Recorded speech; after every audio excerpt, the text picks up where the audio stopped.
SIT, saber que la despolarización auricular del nudo sinusal se va a ver como una onda P cuando se despolarizan las aurículas, pues entonces nos puede orientar para saber, por ejemplo, si la despolarización se debe a la entrada de calcio en el potencial de acción del nodo sinusal, y que también sucede en el nodo auriculoventricular, pues el bloqueador de canales de calcio van a disminuir la velocidad de la entrada o de la amplitud, y por lo tanto van a disminuir la frecuencia cardíaca.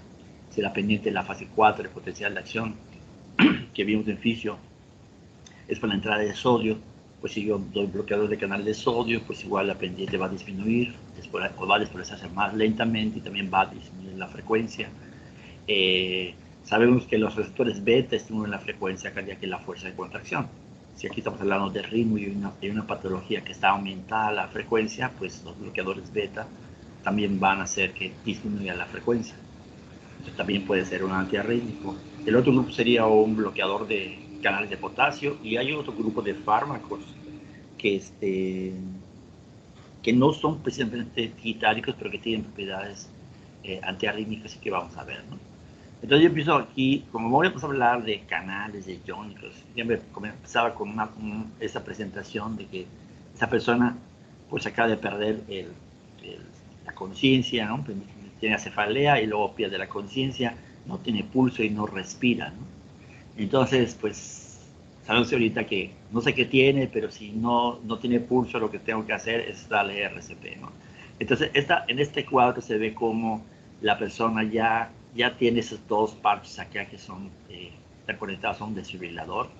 El paciente ya está entubado, entonces ya le están dando ventilación, y esta es la razón de poner esto, es de que pues antes de que se considera esto de la desfibrilación, pues el paciente que tenía ese problema, pues de aquí a que fuera la ambulancia, lo llevaban al hospital, pues muchas veces ya estaba muerto, ¿no? Y si le llegaba rápido al hospital, pues tenía alguna alteración. Y luego se empezaron a dar cuenta que los pacientes que tenían ese problema en esos sitios tenían arritmias que podían revertirse con un desfibrilador. Y entonces hace mucho tiempo empezaron a poner desfibriladores en Estados Unidos, en los centros comerciales, en lugares públicos. Aquí creo que en la Gran Plaza hay, y las plazas nuevas también le están poniendo. Y algún día cuando vayan a la facultad, creo que sí entraron, no entraron. Sí entraron el primer semestre a la facultad, ¿verdad? Sí, doctor. Sí, Hay que doctor. salir. Sí, sí, doctor. Sí, entonces sí conocen la facultad, ¿no? Entonces, pues en el pasillo hay una bandana, ya dice medicina, algo seguro, ¿no?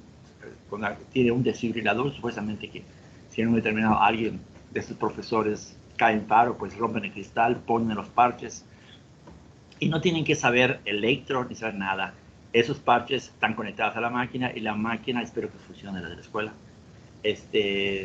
detecta un ritmo cardíaco, y si ese ritmo cardíaco es compatible con los que ellos tienen en su memoria de que necesita una descarga, el aparatito te dice sepárate, aléjate del paciente, se aplica la descarga, y ese corazón, bueno, si tienen suerte y es rápido, puede volver a agarrar el ritmo del nodo sinusal y mejorar al paciente, ¿no?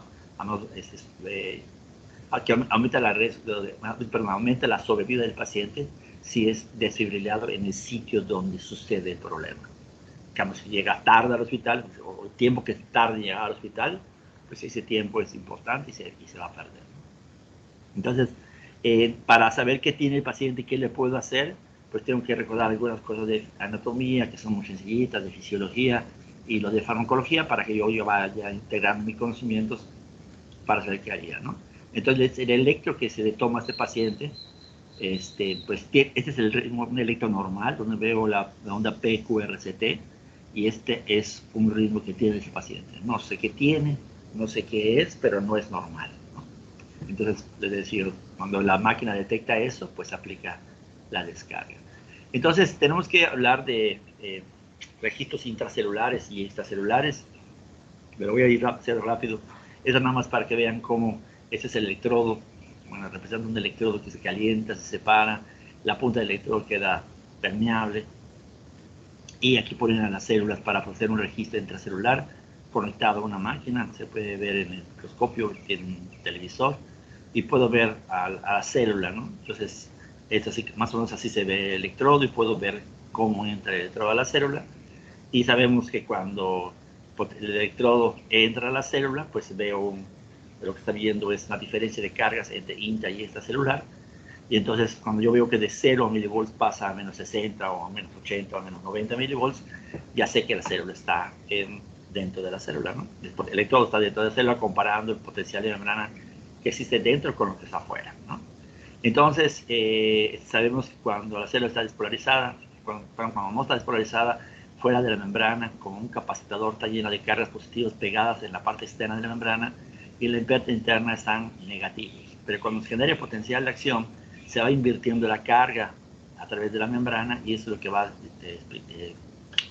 ser explicado por el viaje de la señal eléctrica a lo largo de todo el corazón. Sabemos que las células tienen uniones comunicantes, esas uniones comunicantes pues disminuyen la resistencia eléctrica de célula a célula para que la señal eléctrica corra rápidamente. Y si estamos hablando de las células de nodo sinusal, pues funciona como un sinciclo, ¿no? Para que prácticamente las aurículas se expresen como un todo. Está el tejido fibroso que separa la conducción, la señal eléctrica pasa del nodo sinusal al nodo auriculoventricular, el nodo auriculoventricular pasa a las de His, y esto va a ser las fibras de Purkinje va a despolarizar el ventrículo, pero de manera separada con las aurículas, ¿no? Entonces, sabemos que existen dos potenciales de acción, el potencial de acción del nodo sinusal y también del nodo auriculoventricular, que tiene una fase 4, que se va despolarizando, que es la entrada de sodio, y cuando llega a un umbral, entra calcio. Entonces la despolarización es la fase 0 del potencial de acción, ¿no? Y luego viene la repolarización, se abren los canales de potasio, sale y se produce la repolarización, que es la fase 3. Y la fase 4 acá, pues es la fase que se va a despolarizar, ¿no? Se va a empezar a despolarizar otra vez. Estas, por ejemplo, empezando en las células de nodo sinusal, se va despolarizando lentamente y después la entrada de sodio. Entonces, por eso es de que si yo bloqueo los canales de sodio con antiarrítmicos, pues la frecuencia cardíaca va a disminuir porque está haciendo que la entrada de sodio en la fase 4 sea más lenta y por lo tanto va a tardar en llegar al umbral de disparo y va a disminuir la frecuencia cardíaca. Y si la despolarización acá es por la entrada de calcio, pues igual, ¿no? Si yo utilizo un bloqueador de canales de calcio, también va a hacer que sea más lenta la despolarización, tarde más, que no se dé y por lo tanto disminuya la frecuencia cardíaca. En los registros, en los potenciales de acción, tanto de aurículas como de ventrículas, como de filas de Purkinje, el potencial de acción es diferente. Vean, parte de un potencial de membrana en reposo, o sea, esta no está despolarizándose como la fase 4 en la célula de nodo sinusal, ¿no? Y está la fase 0, que es potencial de acción, es la despolarización, es la entrada del sodio. La fase 1, ¿se acuerdan? Sale potasio. En la fase 2 se abren canales de calcio, pero al mismo tiempo están abiertos canales de potasio. Eso hace que mantenga una meseta y ese calcio es importante para la contracción. Y hace que también que esa meseta hace que dure el potencial de acción y eso te permite que esté más tiempo en la célula despolarizada, que esté entrando más calcio para que se dé la contracción. Entonces, cuando damos medicamentos para disminuir la despolarización, pues sabemos que el calcio que entra para la despolarización, pero también entra para la contracción. Entonces se van a ver afectados también tanto la despolarización como la parte mecánica, ¿no? La fase 3 se cierran los canales de calcio, se abre otra población de canales de potasio y produce la repolarización. Entonces, ¿se acuerdan? En un electrocardiograma, el complejo QRS implica la despolarización, el inicio del potencial de acción. Pensemos que está midiendo el potencial de acción de todo el ventrículo. Entonces, el intervalo QT, que va de la despolarización del complejo QRS, que es la despolarización, a la onda T, que es la repolarización ventricular, le da una medida del QT, y ese QT pues, es una medida de la duración del potencial de acción. En este caso, si estoy usando el complejo QRST, es la duración del potencial de acción en el ventrículo. De tal manera que si un medicamento que retrase esta repolarización como bloqueador de canal de potasio, como la miodarona que vamos a ver, si se retrasa la conducción, pues quiere decir que la meseta va a durar más, va a ser mayor el periodo refractario y por lo tanto la duración de potencial de acción va a ser menor. Y si es menor la duración de potencial de acción, sabemos que el periodo refractario va a ser mayor. Por lo tanto, si la célula recibe una señal, al estar más tiempo en periodo refractario, no va a responder y entonces la frecuencia cardíaca va a disminuir. Por eso el otro grupo de antiarrítmicos que vamos a ver son fármacos que van a bloquear a los canales de potasio. Bueno, en la fase 4 estas células pues se tienen que recuperar sacar sodio que tenían, meter potasio que les hace falta. Y es una línea isoeléctrica, pensando en las potenciales de acción auriculares y ventriculares, ¿no? Pero ya vimos que la fase 4 de potencial de acción de las células del nodo sinusal, pues no se mantienen aquí con una línea, sino que se están despolarizando constantemente. Pues si el potencial de manera en reposo, lo ponen entre comillas, porque pues que no está en reposo, se está despolarizando y está entrando sodio hasta que alcanza su umbral y le llaman al calcio, ¿no? Entonces, pues aquí realmente lo que se puede ver francamente aquí es la fase 0 y la fase 3, les digo que 1 y 2, así está muy forzado, ¿no? Entonces 0, la fase 3 y la fase 4 se ve muy claro, ¿no?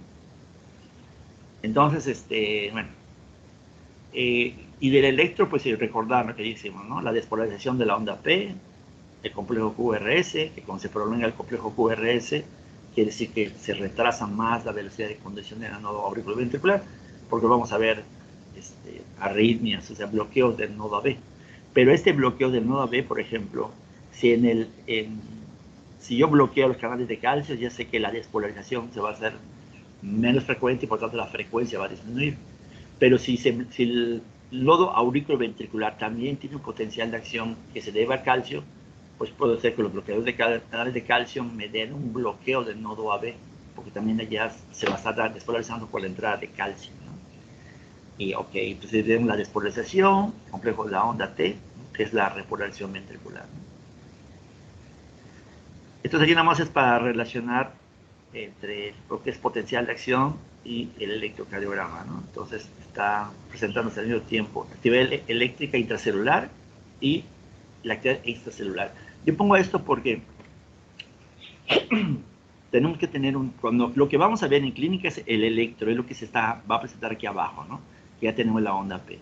Entonces, ¿para qué me sirve todo lo que estudio del potencial de acción? Porque si yo ya sé que existe relación, que la onda P se debe a que se está despolarizando las aurículas, y yo veo una onda P siempre de la misma forma, quiere decir que potencial de acción viene de un mismo sitio. Si la persona está sana, pues yo pienso que viene de su nodo sinusal.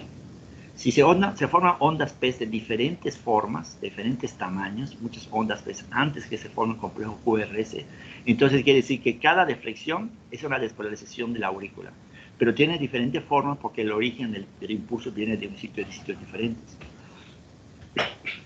A eso le llaman fibrilación auricular. Ok, entonces si yo veo onda P, yo sé que me está diciendo que el potencial de acción salió del nodo sinusal, que está despolarizando las aurículas, ¿no? Y lo vean, la parte de descenso de la onda P hasta antes del complejo QRS, lo que me está diciendo es cómo el potencial de acción está llegando al nodo auriculoventricular, ahí va a sufrir un retraso en la velocidad de conducción y tiene que atravesar haz de His, rama derecha, rama izquierda. Sé que las fibras de Purkinje son las últimas que van a hacer contacto con las fibras musculares ventriculares, y cuando presenta el complejo QRS, es porque quiere decir que ya se está despolarizando el músculo ventricular, ¿sí? Entonces, por eso es de que todo ese tiempo del intervalo PR, ¿se acuerdan que como que la Q es constante? El intervalo PR se toma con cuánto tiempo tarda de que se sale del nodo sinusal, el potencial de acción, y llega al ventrículo. Entonces, como aquí está comprimido lo que es el nodo auriculoventricular, cuando hay un retraso en el nodo auriculoventricular, el intervalo PR se prolonga. ¿Se acuerdan? El libro decía 160 milisegundos, pero decía pues de 160 a 200 milisegundos. ¿Sí? Entonces, cuando yo veo alteraciones de onda P, pienso en problemas en las aurículas. Si se retrasa, si se prolonga esto demasiado, pienso en un problema en la velocidad de conducción. Estamos diciendo el ejemplo de que se retrasa la velocidad de conducción, por eso va a tardar más este intervalo, que es el ejemplo del bloqueo.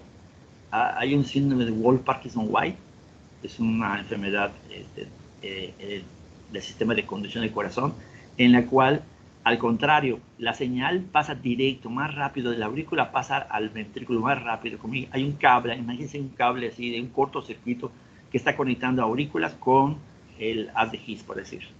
Entonces no hay retraso, entonces van a ver una onda P, y inmediatamente de la onda P, complejo QRS. ¿Y por qué no hay el segmento A? Porque hay algo anormal que está haciendo que la velocidad sea más rápida, que más rápida llegue al ventrículo. ¿De acuerdo? Entonces son dos situaciones, que se prolongue demasiado o que se va muy corto el intervalo PR, ¿no? Y si hay muchas ondas P, el problema está en las aurículas. porque ya sé que eso está sucediendo, esto estoy viendo acá, pero representa potencial excesión de las aurículas. Y cuando haya un problema en el complejo QRS y la onda T, que sé que representa el potencial de acción de los ventrículos, pues entonces sé que el problema está en los ventrículos. ¿Sí? Aquí nomás era para tratar el segmento PR y el intervalo PR, el complejo QT. ¿Se acuerdan con los intervalos cuando incluyo una deflexión y el segmento solamente es una línea isósceles? Luego del infarto, el punto J es como referencia por si se eleva el punto J o se deprime, ¿no? Como un punto de referencia para enfermedades cardiovasculares. Ok. Entonces, como vamos a ser antiarrítmicos, yo siempre digo, bueno, ¿y qué es un ritmo, no? Dice, esta es una definición de música, dice, proporción guardada entre el tiempo de un movimiento y otro.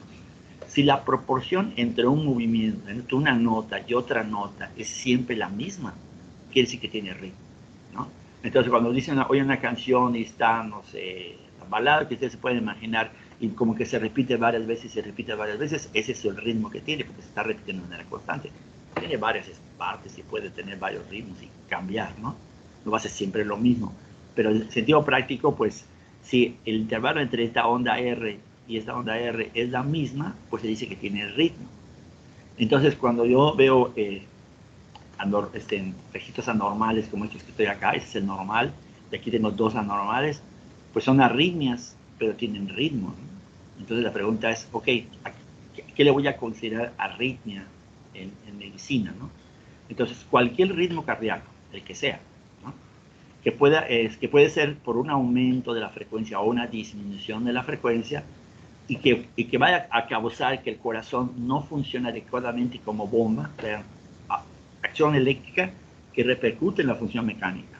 A eso le voy a llamar una arritmia, ¿sí? Obviamente aquí está diciendo la arritmia puede ser frecuencia baja o frecuencia alta. Los que vamos a ver ahorita, todos están relacionados con medicamentos que disminuyen la frecuencia. O sea, está para pacientes que tienen taquiarritmias, arritmias con una frecuencia elevada. Para una frecuencia baja, por ejemplo, hemos visto seguramente, hablamos de la atropina, que la atropina, ¿se acuerdan? Decía, cuando el paciente está en paro cardíaco, cuando está en paro cardíaco, pongo adrenalina, ¿sí? Para estimular el resto del y aumentar la frecuencia. Pero si el paciente está en bradicardia, y está en una bradicardia que hace que el corazón no bombee bien y por tanto el paciente está mareado, está acostado, no tiene fuerza, se siente mal, ¿sí? Entonces son datos de bajo gasto cardíaco, que si esa frecuencia cardíaca baja no está aportando sangre adecuada para el corazón, pero para el organismo, para estar oxigenando los tejidos, esa es una bradicardia, es una bradiarritmia. Para eso, por ejemplo, se usa la atropina, que la atropina no es un antiarrítmico como tal, pero como aumenta la frecuencia cardíaca, dice, pues tiene propiedades antiarrítmicas. En este caso sería algo para aumentar la frecuencia cardíaca, ¿sí?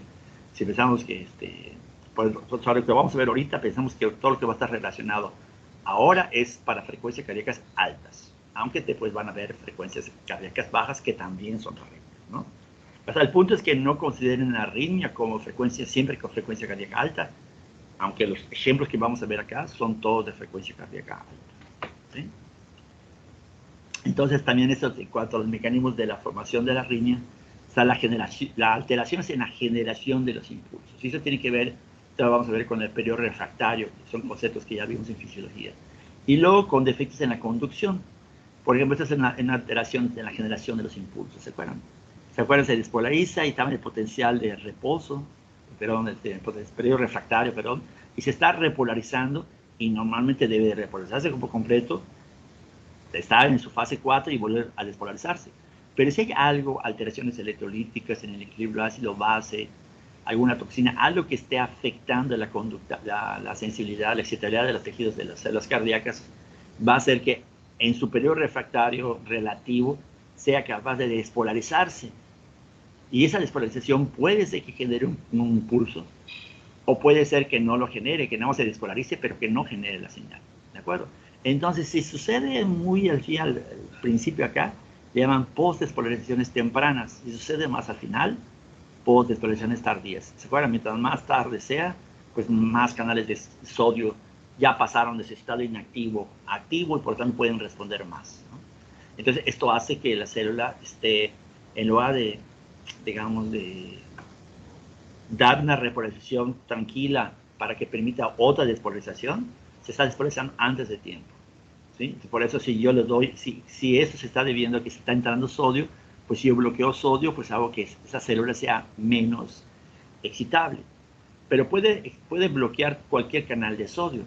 Y vamos a ver que los bloqueadores de canales de sodio se unen a los canales de sodio en cualquiera de los tres estados. ¿Se acuerdan? Puede estar en estado de reposo, puede estar activo o inactivo. ¿Sí? Se puede unir en cualquiera de los tres, pero se unen preferentemente en los canales de sodio abiertos o inactivos, preferentemente. Por lo tanto, si estas células, imagínense, tienen unas células que se están despolarizando normalmente, pero tienen otras células que están presentando estas despolarizaciones tempranas. ¿Qué quiere decir? Que estas células, canales de sodio, se están despolarizando más. Por lo tanto, cuando usan los bloqueadores de canales de sodio, estas son las que van a responder, porque estas van a tener más canales de sodio activos o inactivos. ¿Sí? Por lo tanto, va a ser más la respuesta en estas células que están siendo excitadas de más. Y es lo que va a explicar por qué van a defender el disparo de estos sitios anormales y va a ayudar a controlar la arritmia. Vean, bueno, esto se ha visto en las alteraciones de los impulsos en potenciales de acción y aquí está visto en un electrocardiograma, ¿no? Vean, aquí está, arriba dice la onda P, QRST, y dense cuenta cómo aquí siempre señala la onda P, porque tenemos que fijarnos siempre, acuérdense, que veo un electro, ¿dónde está la onda P? Para que yo empiece a ver, ¿no? Ok, PQRST, PQRST, y vean esta P, le ponen P', ¿no? Vean esta P que tiene antes de complejo QRS, esta onda P. Esas dos son muy parecidas, inclusive esta se parece mucho a esta también y a esta. Pero si me fijo en esta P, se ve más pequeñita, ¿se dan cuenta? Entonces, el hecho de que sea diferente quiere decir que hay un sitio que no es el nodo sinusal, el normal, sino un sitio diferente y que está en las aurículas, el que fue capaz, es más pequeño que la onda P, ¿no? Que el potencial de acción que viene del nodo sinusal, pero que es capaz de poder pasar el impulso al nodo auriculoventricular y despolarizar los ventrículos. Entonces, esta onda P se considera como que es un sitio diferente al nodo sinusal y que está en aurículas. ¿Por qué? Porque lo veo antes del complejo QRS, ¿sí? Y si se dan cuenta, el PR está muy, muy chiquitito, ¿no? Algo está pasando allá que está haciendo que sea más rápida la velocidad de conducción. Entonces, pues debe estar más cerca del nodo AB y a esto le llaman extrasístole auricular, una sístole extra, ¿sí?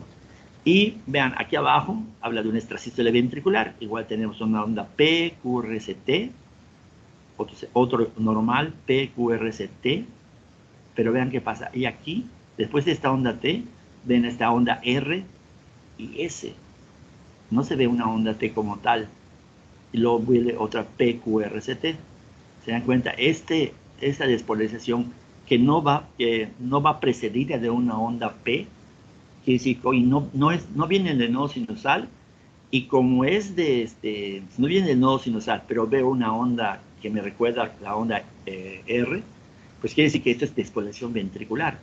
Entonces, ¿por qué se presentó? Pues debe haber un sitio que está hipersensible, estimulándose de más en los ventrículos, ¿sí? Y a esto le llamo extrasístole ventricular, ¿sí? Y este mecanismo de reentrada es el que se explica la mayoría de las taquiarritmias, ¿no? ¿A qué se debe? Entonces aquí tienen, vean, cuando viaja el potencial de acción, baja por todas las células cardíacas, aquí ven cómo se divide para ir a toda la pared ventricular, pues aquí este potencial de acción viaja hacia acá, al resto del músculo, y este también viaja hacia acá, ¿no? Pero ese tejido que está aquí uniendo esa bifurcación, el potencial de acción también viaja porque está repolarizado ese tejido, se despolariza, pero cuando se encuentran en el centro potencial de acción, pues ese tejido, ese potencial de acción ya no sigue viajando acá, porque se encuentra con un tejido en periodo refractario. Entonces, lo único que hace es que logra que se despolarice todo este tejido muscular y se neutralice. Allí queda el potencial de acción. Y estos que se van dividiendo, pues van a ir despolarizando todo el resto del músculo cardíaco. Eso es lo normal. ¿Qué puede pasar? Dice, puede pasar que el paciente tenga un bloqueo bidireccional. Cuando se hacen las prácticas en el electro, a veces los pacientes, los alumnos, a la hora de hacer un electro de una persona normal, tienen bloqueos de rama, pues de rama derecha, rama izquierda, y ese bloqueo de rama, y son estudiantes de medicina sanos, sin ningún problema, ¿no? Entonces, pues viene de que algunas personas pueden tener algún bloqueo, pero si es bidireccional no afecta la funcionalidad cardíaca y no se considera como una arritmia y las personas viven normales, como si nada. ¿Cómo se explica ese bloqueo, no? Pues dice, bueno, cuando viaja el potencial de acción en ese tejido, pues viaja en ese sentido y en ese sentido, pero como el bloqueo es bidireccional, este potencial de acción no pasa por acá. Entonces imagínense, este potencial de acción aquí pasa de que se va por este lado y va a desplazar el resto del corazón. Este potencial de acción que ahora viaja y que normalmente se encontraba con el otro potencial de acción aquí, pues ahora no está despolarizada esa parte del tejido. Y el potencial de acción de acá puede viajar hacia el otro lado, hacia el sitio donde no bajó el potencial de acción y despolarizar el resto del corazón como si nada hubiese pasado. Obviamente se va a tardar un poquito, por eso vamos a ver ensanchados el complejo QRS, ¿sí? Pero este potencial de acción cuando viaja acá y viaja para despolarizar la despolarización en este sentido, en lo de abajo, también va a despolarizar esta parte del tejido, pero cuando llega al sitio del bloqueo, pues la señal no va a pasar. Entonces, para fines prácticos, pues, dice, por este bloqueo bidireccional, aunque esté bloqueado, el potencial de acción pasó del lado derecho, del lado izquierdo, y ni en cuenta. No hay problema porque el bloqueo sea bidireccional. El problema es cuando es unidireccional. O sea, es la manera que se explica. ¿Y cómo sucede eso? Pues viaja un potencial de acción, viaja hacia este lado de la rama. Aquí no pasa en ese sentido, pero el potencial de acción de aquí pasa, despolariza aquí, hace la contracción muscular, pero ahora cuando ese potencial de acción viaja y se va en sentido contrario aquí, donde está el bloqueo, logra pasar el bloqueo. Y como logra pasar el bloqueo, antes de que llegue el segundo potencial de acción, pues vuelve a hacer una reverberancia, despolariza esto y vuelve a expresar otra vez el tejido y produce un segundo potencial de acción que no se debe al potencial de acción que viene del nodo sinusal, sino que aquí se va a generar una reverberancia de potenciales de acción. ¿De acuerdo? A esto se llama, es el bloqueo de reentrada y se explica cuando es un bloqueo unidireccional. Entonces, ¿qué es lo que hay que hacer? Pues volverlo bidireccional. Si lo vuelvo bidireccional, deja de tener problemas el paciente. Por ese bloqueo bidireccional, unidireccional, sí tienen problemas los pacientes, ¿no? Ok, esto decía, bueno, diagnóstico. Este es el electronormal y aquí lo que quiero decirles, vean, el complejo QRS se presenta así muy, no con mucho ritmo, ¿verdad? Está muy separado. Aquí 2, 3, luego un espacio más grande, 2, y aquí después mucho más grande, ¿no? Entonces, esta es una arritmia que no tiene ritmo, no es sincrónico. Pero lo que quiero que vean es las ondas PES. Entre el complejo QRS, pues debe haber una onda T, posiblemente debe ser la primera deflexión positiva después de la onda T, del complejo QRS, ¿no? Pero si yo veo varias deflexiones positivas de diferente forma, pues yo digo, tiene muchas ondas PES, pero todas de forma distinta. Entonces quiere decir que en las aurículas hay diferentes sitios que están despolarizándose, están generando potenciales de acción. Si se ven muchas, es que pues no todas son capaces de generar un potencial de acción para que llegue al ventrículo. Pero de repente hay una que sí lo logra, y cuando lo logra, ¿cómo sé que lo logra? Porque después veo el complejo QRS. Si yo veo el complejo QRS, quiere decir que la señal previa, justo la previa al complejo QRS, representa la despolarización que llegó al ventrículo. Y las otras que estaban allá sin moverse, sin producir complejo QRS, pues son despolarizaciones auriculares, pero que no están despolarizando el ventrículo. A eso le llaman fibrilación auricular, ¿sí? El objetivo no es hacer diagnóstico del electrocardiograma, pero lo pongo, me gusta para que vean que lo que están aprendiendo les va a servir para hacer diagnóstico. Y vamos a ver algunas cosas, ¿no? Aquí se ponen, por ejemplo, P, QR, ¿no? QRS y la onda T, ¿sí? ¿Se acuerdan? Fíjense, esta onda, si estoy considerando que aquí es un cuadrito chico de la onda P, 1, vamos a ver este, ¿verdad? 1, 2, 3, 4, 5, 6, me perdí, 4, 6, 7, casi 8 cuadritos, ¿no? ¿Se acuerdan? Cada cuadrito era 40 milisegundos, ¿sí? Entonces, 5 cuadritos eran 200, podría ser de 0.6 a 0.2 milisegundos, de de 4 a 5 cuadritos chicos era 200 milisegundos. Esto tiene más de 200 milisegundos. O sea, ya este intervalo PR está más de 200 milisegundos. Aquí me está hablando que hay un bloqueo. Pero ese sería bloqueo de primer grado. Pero este está peor porque vean, es QRST, aquí está la onda T. Vean, una onda P. Yo sé que después de la complejo QRS la deflexión es onda T, pero aquí veo una onda P. Y no pasa, no veo un complejo QRS, otra onda P y nada. Y aquí onda P y ahora sí veo el complejo QRS, ¿no? O sea, aquí está hablando que hay un bloqueo del nodo auriculoventricular, en este caso sería bloqueo de tipo 2, ¿no? Entonces, ¿cómo se tratan las arritmias? Pues el tema de nosotros es hablar de medicamentos, pero bueno, cambios de estilo de vida, a veces, sobre todo cuando son bradicardias y el nodo sinusal no dispara nada, pues hay que poner un marcapaso. Hay ciertos infartos donde después del infarto, pues el tejido que muere es la rama de la arteria que irriga el nodo sinusal. Después del infarto, pues se tiene bradicardia. Entonces, si no mejora, pues aparte del manejo del infarto, si tiene bradicardia, será poner un marcapaso para estimular al corazón, para que se mantenga progresado y regula cierta frecuencia, ¿no? Dice ablación, ¿sabes? Entran y ven el sitio que está lesionado, que está despolarizando normalmente, le dan como un toque eléctrico para quemar eso y volverlo bidireccional y que ya no conduzca a nada. Con eso ayuda al paciente, ¿no? Dicen cirugía y cardioversión, ¿no? Que estábamos viendo de cardioversión y desfibrilación, ¿no? Cuando está en paro y tiene una fibrilación ventricular o una taquicardia ventricular, pues se puede revertir con una cardioversión, ¿no? Ok, entonces esta es la clasificación de Bach-Williams. Como antiarrítmicos ya vimos clase 1, que son bloqueadores de canales de sodio, los 2, vean, 2 alfa-beta, ¿no? 2 bloqueadores de receptores beta. Ese 3, pueden ser la fase 3 del potencial de acciones, se abren canales de potasio. No por eso lo hicieron, pero bueno, nos ayuda para recordar, ¿no? Clase 3 bloquean canales de potasio y la clase 4 bloquean canales de calcio. Recuerda, ya vimos canales de calcio como antihipertensivos, como antianginosos, y otro vamos a ver, lo vamos a mencionar más bien, como antiarrítmicos, ¿sí? Y los otros, les decía que aquí no tienen propiedades antiarrítmicas, perdón, que no están dentro de la clasificación, no son considerados antiarrítmicos, pero tienen propiedades antiarrítmicas, entonces se pusieron como los otros. Y vamos a ver adenosina y digoxina. La digoxina ya la vimos como inotrópico positivo. Entonces vamos a ver otros usos de la digoxina. Ok, esto nada más es para hablar de los canales de sodio. ¿Se acuerdan que decíamos que el modelo de una compuerta de inactivación?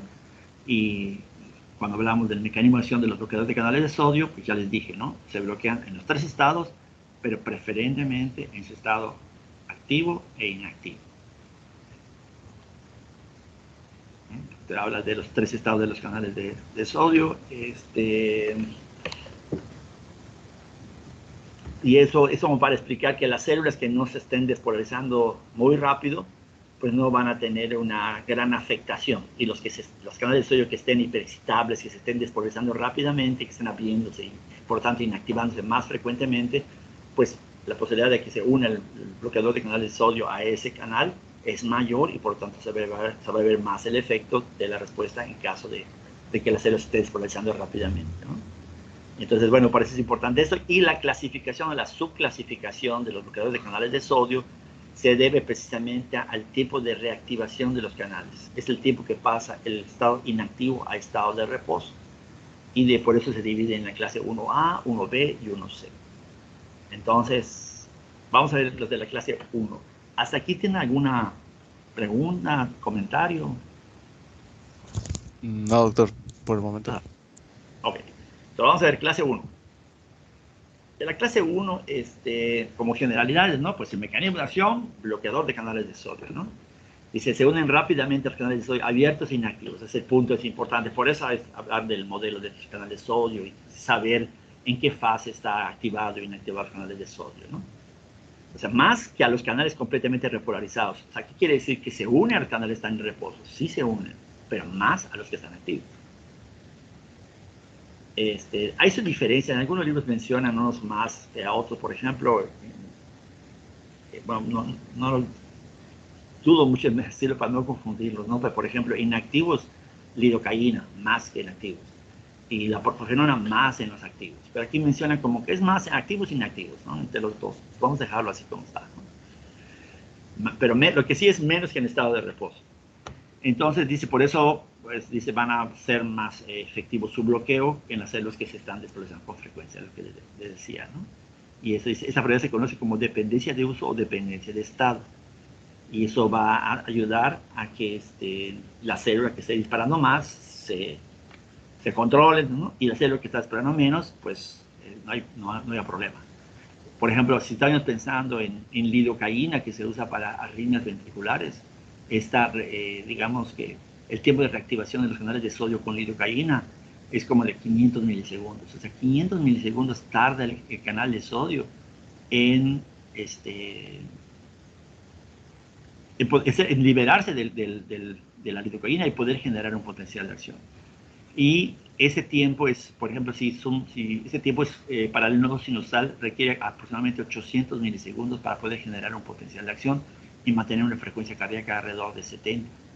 Entonces quiere decir que la lidocaína puede bloquear los canales de sodio y separarse de los canales de sodio, porque la separación es más rápida de la lidocaína, y no afectar el nodo sinusal.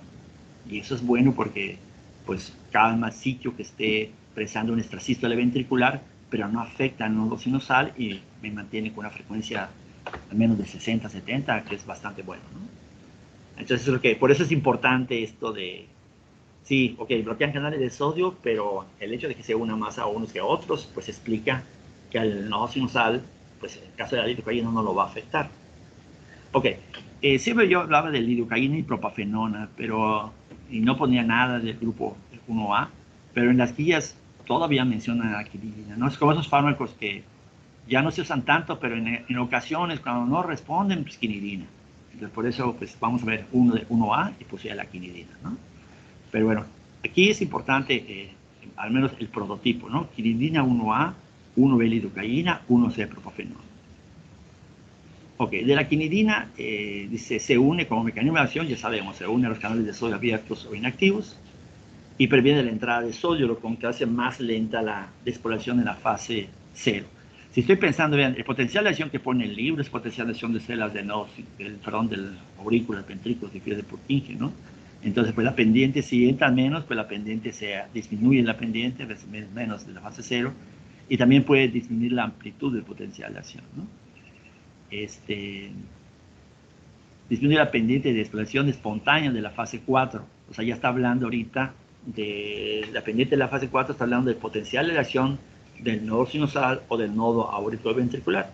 ¿Se acuerdan? Pendiente fase 4, entrada de sol. Entonces, si disminuye la pendiente, quiere decir que hace que tarde más la célula al despolarizarse, tarde más en llegar al umbral donde se activan los canales de calcio. Y por lo tanto, la frecuencia del nodo sinusal va a ser mucho menor, ¿sí? Luego aquí dice, como hablamos de decir ahorita, que unos actúan los canales de sodio, otros no lo hacen, entonces hay que fijarnos en esto, ¿no? Inhibe a los canales de potasio. Si estamos pensando, si inhibe a los canales de potasio, vemos el efecto que tiene sobre la duración del potencial de acción.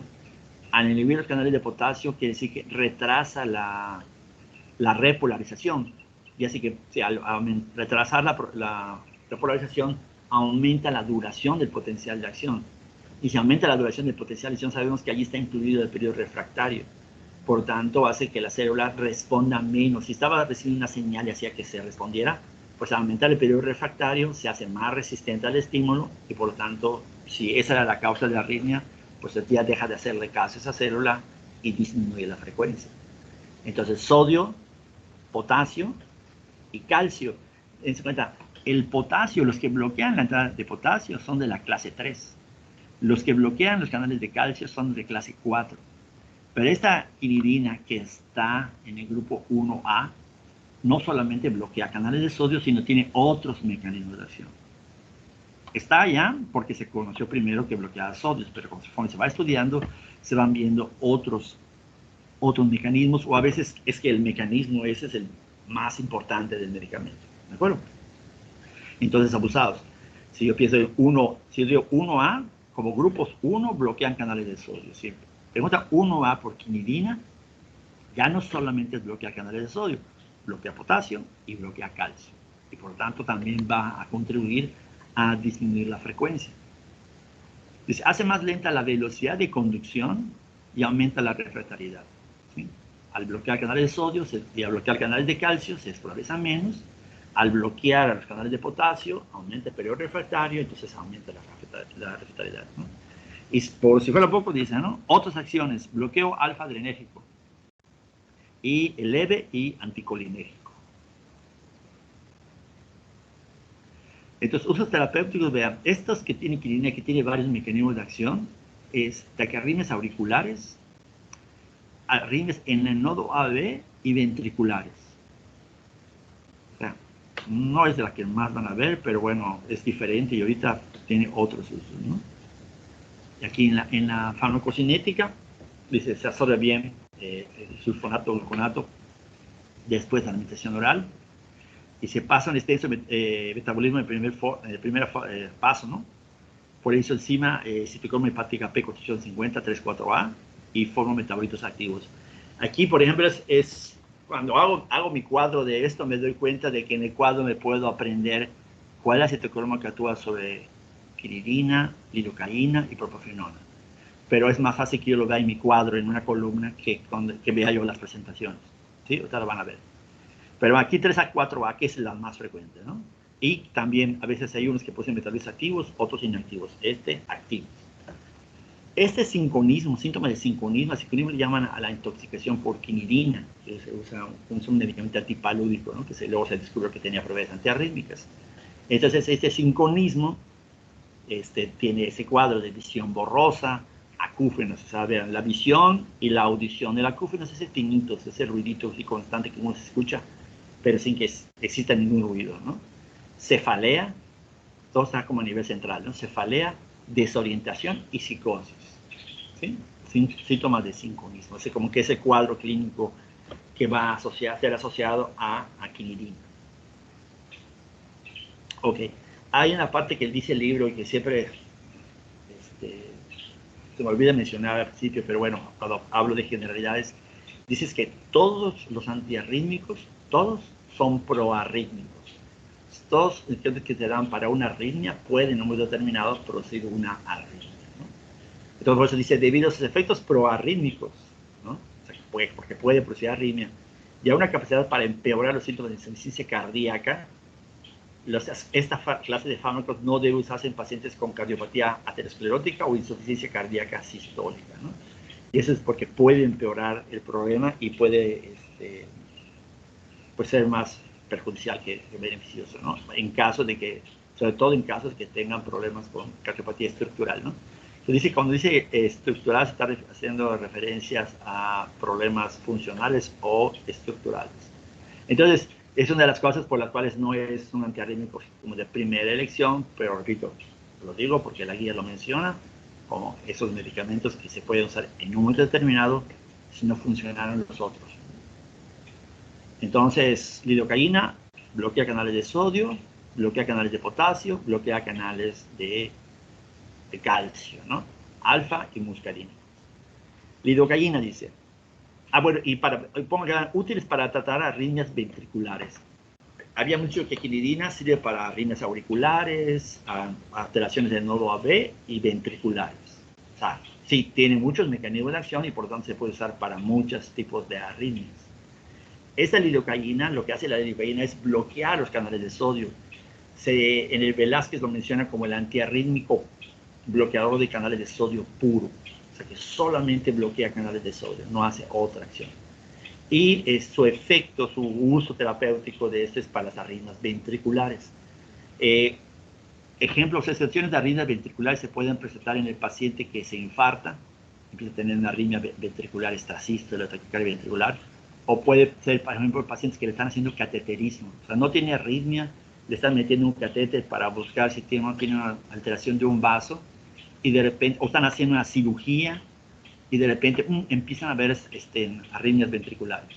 Para esos pacientes, lidocaína es el medicamento de elección, lidocaína para arritmias ventriculares. No es objetivo del tema, pero si se me queda que para arritmias ventriculares lidocaína, pues es una buena opción, ¿no? Para ir adelantando a lo que voy a ver después. Ok, dice. Dice, además de que bloquea los canales de sodio, corta la repolarización de la fase 3 y disminuye la duración del potencial de acción. Es que en la fase, el potencial de acción en la meseta, su libro menciona que es la entrada de calcio, ¿no? Canales lentos de calcio. En verdad es que menciona que el potencial de acción es un canales de calcio, lentos de calcio, pero que dejan entrar calcio y sodio. Entonces, si parte del potencial de acción es calcio y sodio y se bloquea la entrada de sodio, por eso la meseta va a ser más corta, la duración de potencial de acción va a ser más corto. Pero todo es explicado a través del bloqueo de los canales de sodio. ¿Sí? Entonces, a ver, fibrilación ventricular, o sea, usos terapéuticos nada más. Vean, eso que dice taquicardia ventricular, vean cómo se ve, pues se ven sincrónicas, ¿no? Y esta deflexión grande, pues uno podría decir es pura onda R, ¿no? Y entonces es Q y R aquí no se ve una onda T ni ondas P, ¿no? Entonces esto es una taquicardia ventricular. El ejemplo del caso del chavo ese que perdió conocimiento tiene una taquicardia ventricular, ¿se acuerdan del electro que vimos? Y una fibrilación ventricular es igual. Vean, la diferencia está en que esto es como que está sincronizado. En cambio acá son diferentes deflexiones positivas. Y esto es lo que es una fibrilación ventricular. ¿Se acuerdan? Con la fibrilación auricular era ondas chiquititas de diferente forma, pero de vez en cuando ondas complejo QRS, ¿no? Aquí, como el problema es en ventrículo, no hay ondas PES, sino puras despolarizaciones del complejo QRS, pero sí normales, ¿no? O sea, y de diferente forma. Cuando se sincroniza, ya le llaman taquicardia ventricular. Dice, se administra por vía intravenosa debido a su extensa transformación del primer paso por el hígado, ¿no? Entonces, pues tiene que ser por vía intravenosa. Es el anestésico local que vimos, ¿no? Se puede dar por vía intravenosa. Dice, se desalquila por dos metabolitos activos, igual que la propofenona, ¿sí? ¿Se acuerdan? Quiridina, eran metabolitos activos. Y la quiridina era metabolizada por la 3A4. En la lidocaína, que es la segunda que estamos viendo, pues se metaboliza por 3A4 y 1A2. Y aquí ya tenemos dos citocromos para la lidocaína, ¿no? Que es la segunda que vemos. Dice, tiene un índice terapéutico amplio, o sea, que la dosis efectiva 50 y la dosis letal 50 es bastante grande el índice y por lo tanto pues es difícil, pero se pueden presentar reacciones adversas. Dice. Indicador temprano de toxicidad, nistagmo, ¿no? Se puede hacer un movimiento rápido hacia un lado y luego un movimiento lento de los ojos, pues empieza a tener nistagmo, somnolencia, dice, habla farfullada, parestesia, agitación, o sea, como son datos del sistema nervioso, ¿no? Agitación, confusiones y vean convulsiones. Y dice que a menudo limitan la duración de las infusiones continuas, ¿no? Se empieza a tener convulsiones, pero tienes que suspender la administración de lidocaína, o lo puedes usar por bolos nada más, ¿no? Y esto, siempre hago la observación, lidocaína, bloqueador de canales de sodio. ¿Se acuerdan? La difenilidantoína, la carbamazepina bloqueaban canales de sodio y eran anticonvulsivantes, antiepilépticos. Pero si la lidocaína que bloquea canales de sodio puede producir convulsiones, pues se explica por qué las neuronas GABAérgicas sean más sensibles a la lidocaína y sean las primeras que dejen de despolarizarse, permitiendo que las glutamatéricas, que son las excitadoras, generen potenciales de acción y eso puedan producir convulsiones. ¿Se dan cuenta? Hasta ahorita, si pienso en efectos adversos y pienso en quiridina, tengo que pensar en sinconismo, ¿no? Visión borrosa, acúfenos, mareos, somnolencia, ¿sí? Si pienso en lidocaína, entonces en nistagmo, somnolencia, habla farfullada, parestesia, confusión y convulsiones, ¿sí? Okay. Una duda, doctor. Sí.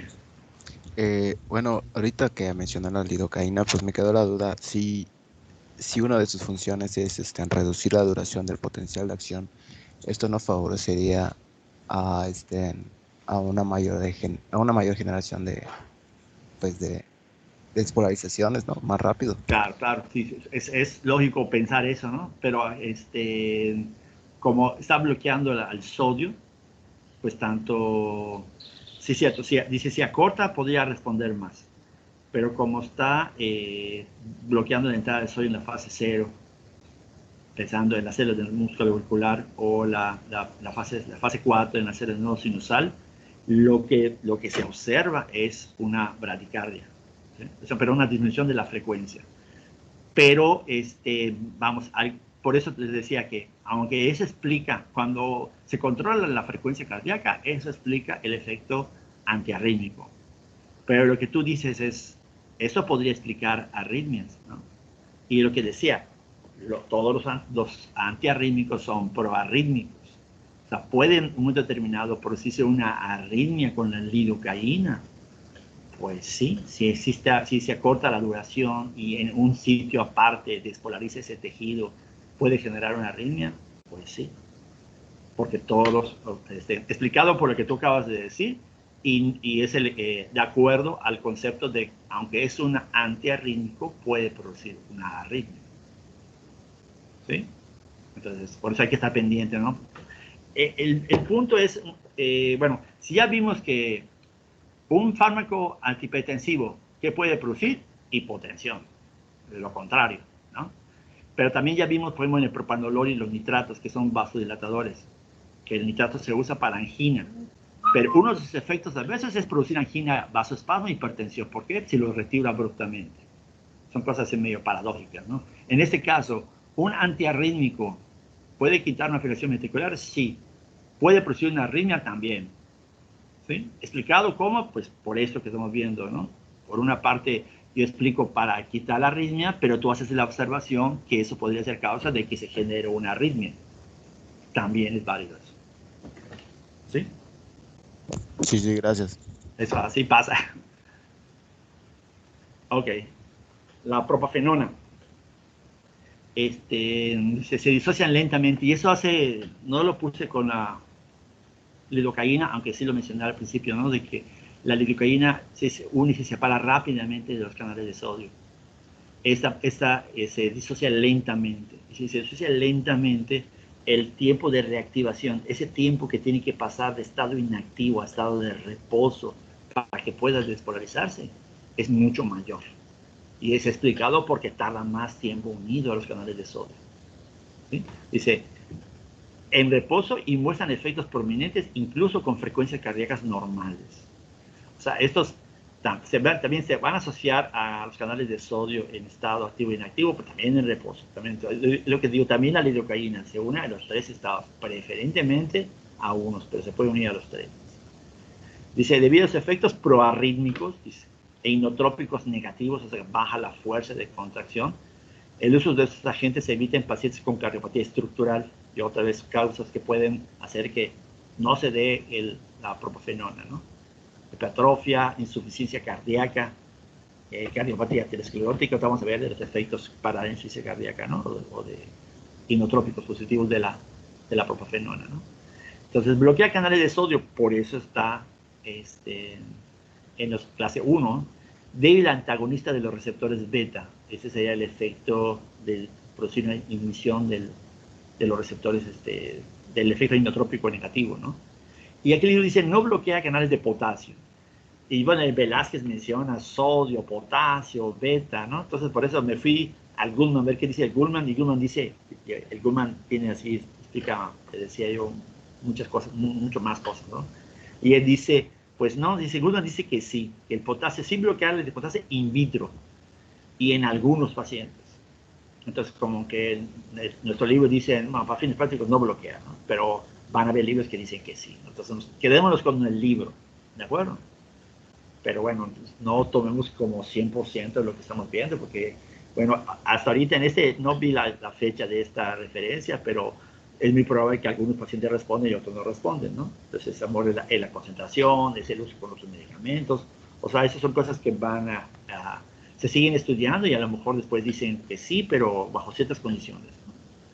Entonces, pues, tomemos acá como sodio y receptores beta, pensando en ese efecto inotrópico negativo de la propafenona, ¿no? Entonces, se restringe sobre todo en arritmias auriculares. ¿Se acuerdan? Antiarrítmico para arritmias ventriculares, ¿cuál ya vimos? Para arritmias ventricular. Lido. Lidocaína, ¿sí? Acuérdense, quinidina dijimos que tiene muchos efectos adversos, bueno, tiene sinconismo y hay que tener cuidado cuando se usa, pero era para arritmias auriculares, ventriculares y en el nodo AB. Pero si yo pienso en lidocaína, arritmias ventriculares. Si yo pienso en arritmias auriculares, propafenona. ¿Sí? No son los únicos, pero bueno, son así como que me vaya aprendiendo para qué me puede servir cada uno de ellos. Pues me sirve pensar en esto que estamos hablando de que propafenona, arritmias auriculares. Por ese control en la fibrilación o aleteo auricular. Más adelante vamos a ver una figurita de fibrilación y aleteo auricular, ¿no? Profilaxis para taquicardia supraventricular. También la taquicardia supraventricular, pues decimos arritmias auriculares, arritmias ventriculares. ¿Y las supraventriculares de dónde es? Pues si está arriba del ventrículo, pues debe ser auricular, ¿sí? Pero tiene una característica, se da un sitio diferente al nodo sinusal. Tiene una forma de registro, que ahorita vamos a ver una imagen sobre esto, ¿no? Entonces, de alguna manera, la taquicardia supraventricular también se origina en las aurículas. Por la fibrilación auricular, aleteo auricular y taquicardia supraventricular se puede utilizar un propafenona para ese tipo de arritmias. Bueno, 1C, bloqueo de sodio y de receptores beta, ¿no? Vean, se absorbe bien por vía oral, todos se absorben bien por vía oral y se metabolizan a metabolitos activos. Es el tercero de todos los que estamos viendo, todos tienen metabolito activo. ¿Sí? Y, ¿se acuerdan? Cuando hablamos de la quinidina, metabolizado por el 3A4. Cuando hablamos de la lidocaína, metabolizado por el 1A2 y el 3A4. Y ahorita que estamos hablando de la propafenona, pues 3. El 3A4, 1A y el 2D6. Cuando habla de quinidina, dice, es un inhibidor de 2D6, pero es metabolizado la quinidina por el 3A4. Entonces, son como que puntos de farmacología, yo las partes de farmacocinética como que los más difíciles para aprender. A mí me da trabajo, ¿verdad? Entonces, ahorita pensando en los cuadritos, promoviendo el uso de cuadritos, pues me permite ir localizando, entonces puedo repasar. Se me va a olvidar, pero cuando yo voy a leer mi cuadrito puedo repasar rápidamente, ver, oye, los tres son activos. Entonces, cualquiera me empieza a preguntar uno de bloqueador canal de sodio, ¿qué tiene inactivo? Al menos de los prototipos, no, todos tienen metabolitos activos. ¿Y por qué se metaboliza la lidocaína? Dice, pienso en, si la lidocaína es la segunda, es 1B, 3A4 y 1A. La quinidina, 3A4, que es la más frecuente. Pese, la 3A4, al ser más metabolizada cuando un fármaco es metabolizado por la 3A4, que es de los más frecuentes, tiene riesgo de interacción con muchos medicamentos, porque van a competir por el 3A4. ¿Sí? Y si pienso en propafenona, tienen que ser las 3A4, 1A, 2D6. ¿Sí? Efectos adversos, visión borrosa, parece mucho la quinidina, ¿no? Visión borrosa, mareo y náuseas.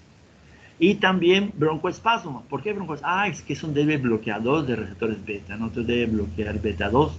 Entonces propafenona, como es un bloqueador beta, pues abusados con broncoespasmo, que es un concepto que ya me sé. Ahora nada más tengo que agregar que la propafenona que está en el 1C también bloquea receptores beta. Entonces ya se entiende o puedo relacionarlo fácilmente como que sí puede producir broncoespasmo. Ok. La clase 2, los receptores beta 2,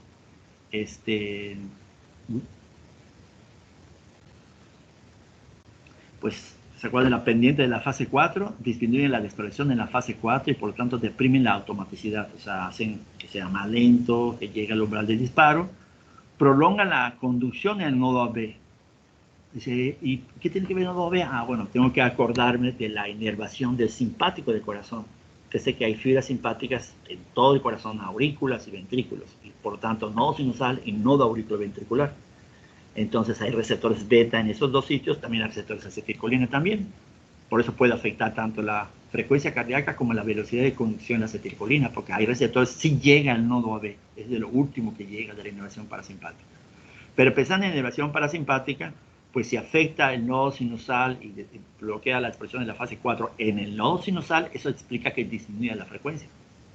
Pero si yo veo una prolongación de intervalo PR y estoy viendo que hay un bloqueo del nodo AB, eso lo puedo explicar porque si estoy utilizando un beta bloqueador, está bloqueando receptores beta en el nodo AB.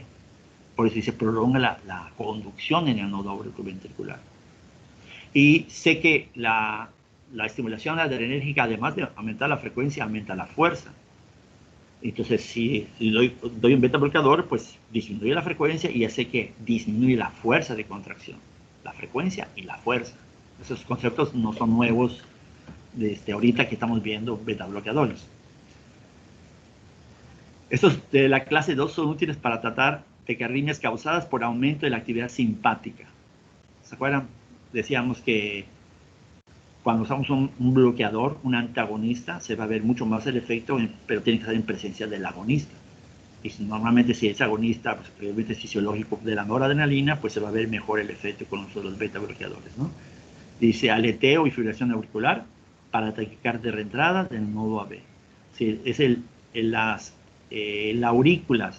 Hay sitios que se están despolarizando de manera sincronizada en caso del aleteo no sincronizada en la fibrilación auricular, pero son muchos sitios que se están despolarizando. Allá puedo dar beta bloqueadores para disminuir la conducción. En el nodo AB hay una reentrada en el nodo AB. Está habiendo reverberancia del potencial en el nodo AB, pasa del nodo AB, vuelve a entrar en el nodo AB y vuelve a generar potencial de acción en los ventrículos. Pues allá también puedo bloquear con receptores beta la inervación para que se corte y se vuelva bidireccional y se corte esa arritmia, ¿no? Y se previene las arritmias ventriculares que ponen en riesgo la vida después de un infarto al miocardio. Eso también ya lo vimos, ¿no? El uso de los beta bloqueadores en pacientes postinfartados aumenta la sobrevida.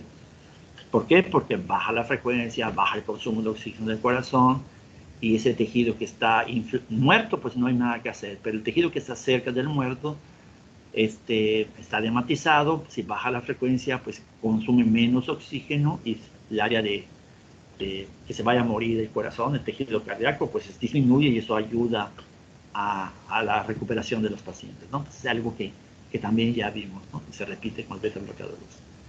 De los que se mencionan aquí como beta bloqueadores, el metoprolol es el más usado, se metaboliza extensamente por el 2D6, como la quinidina.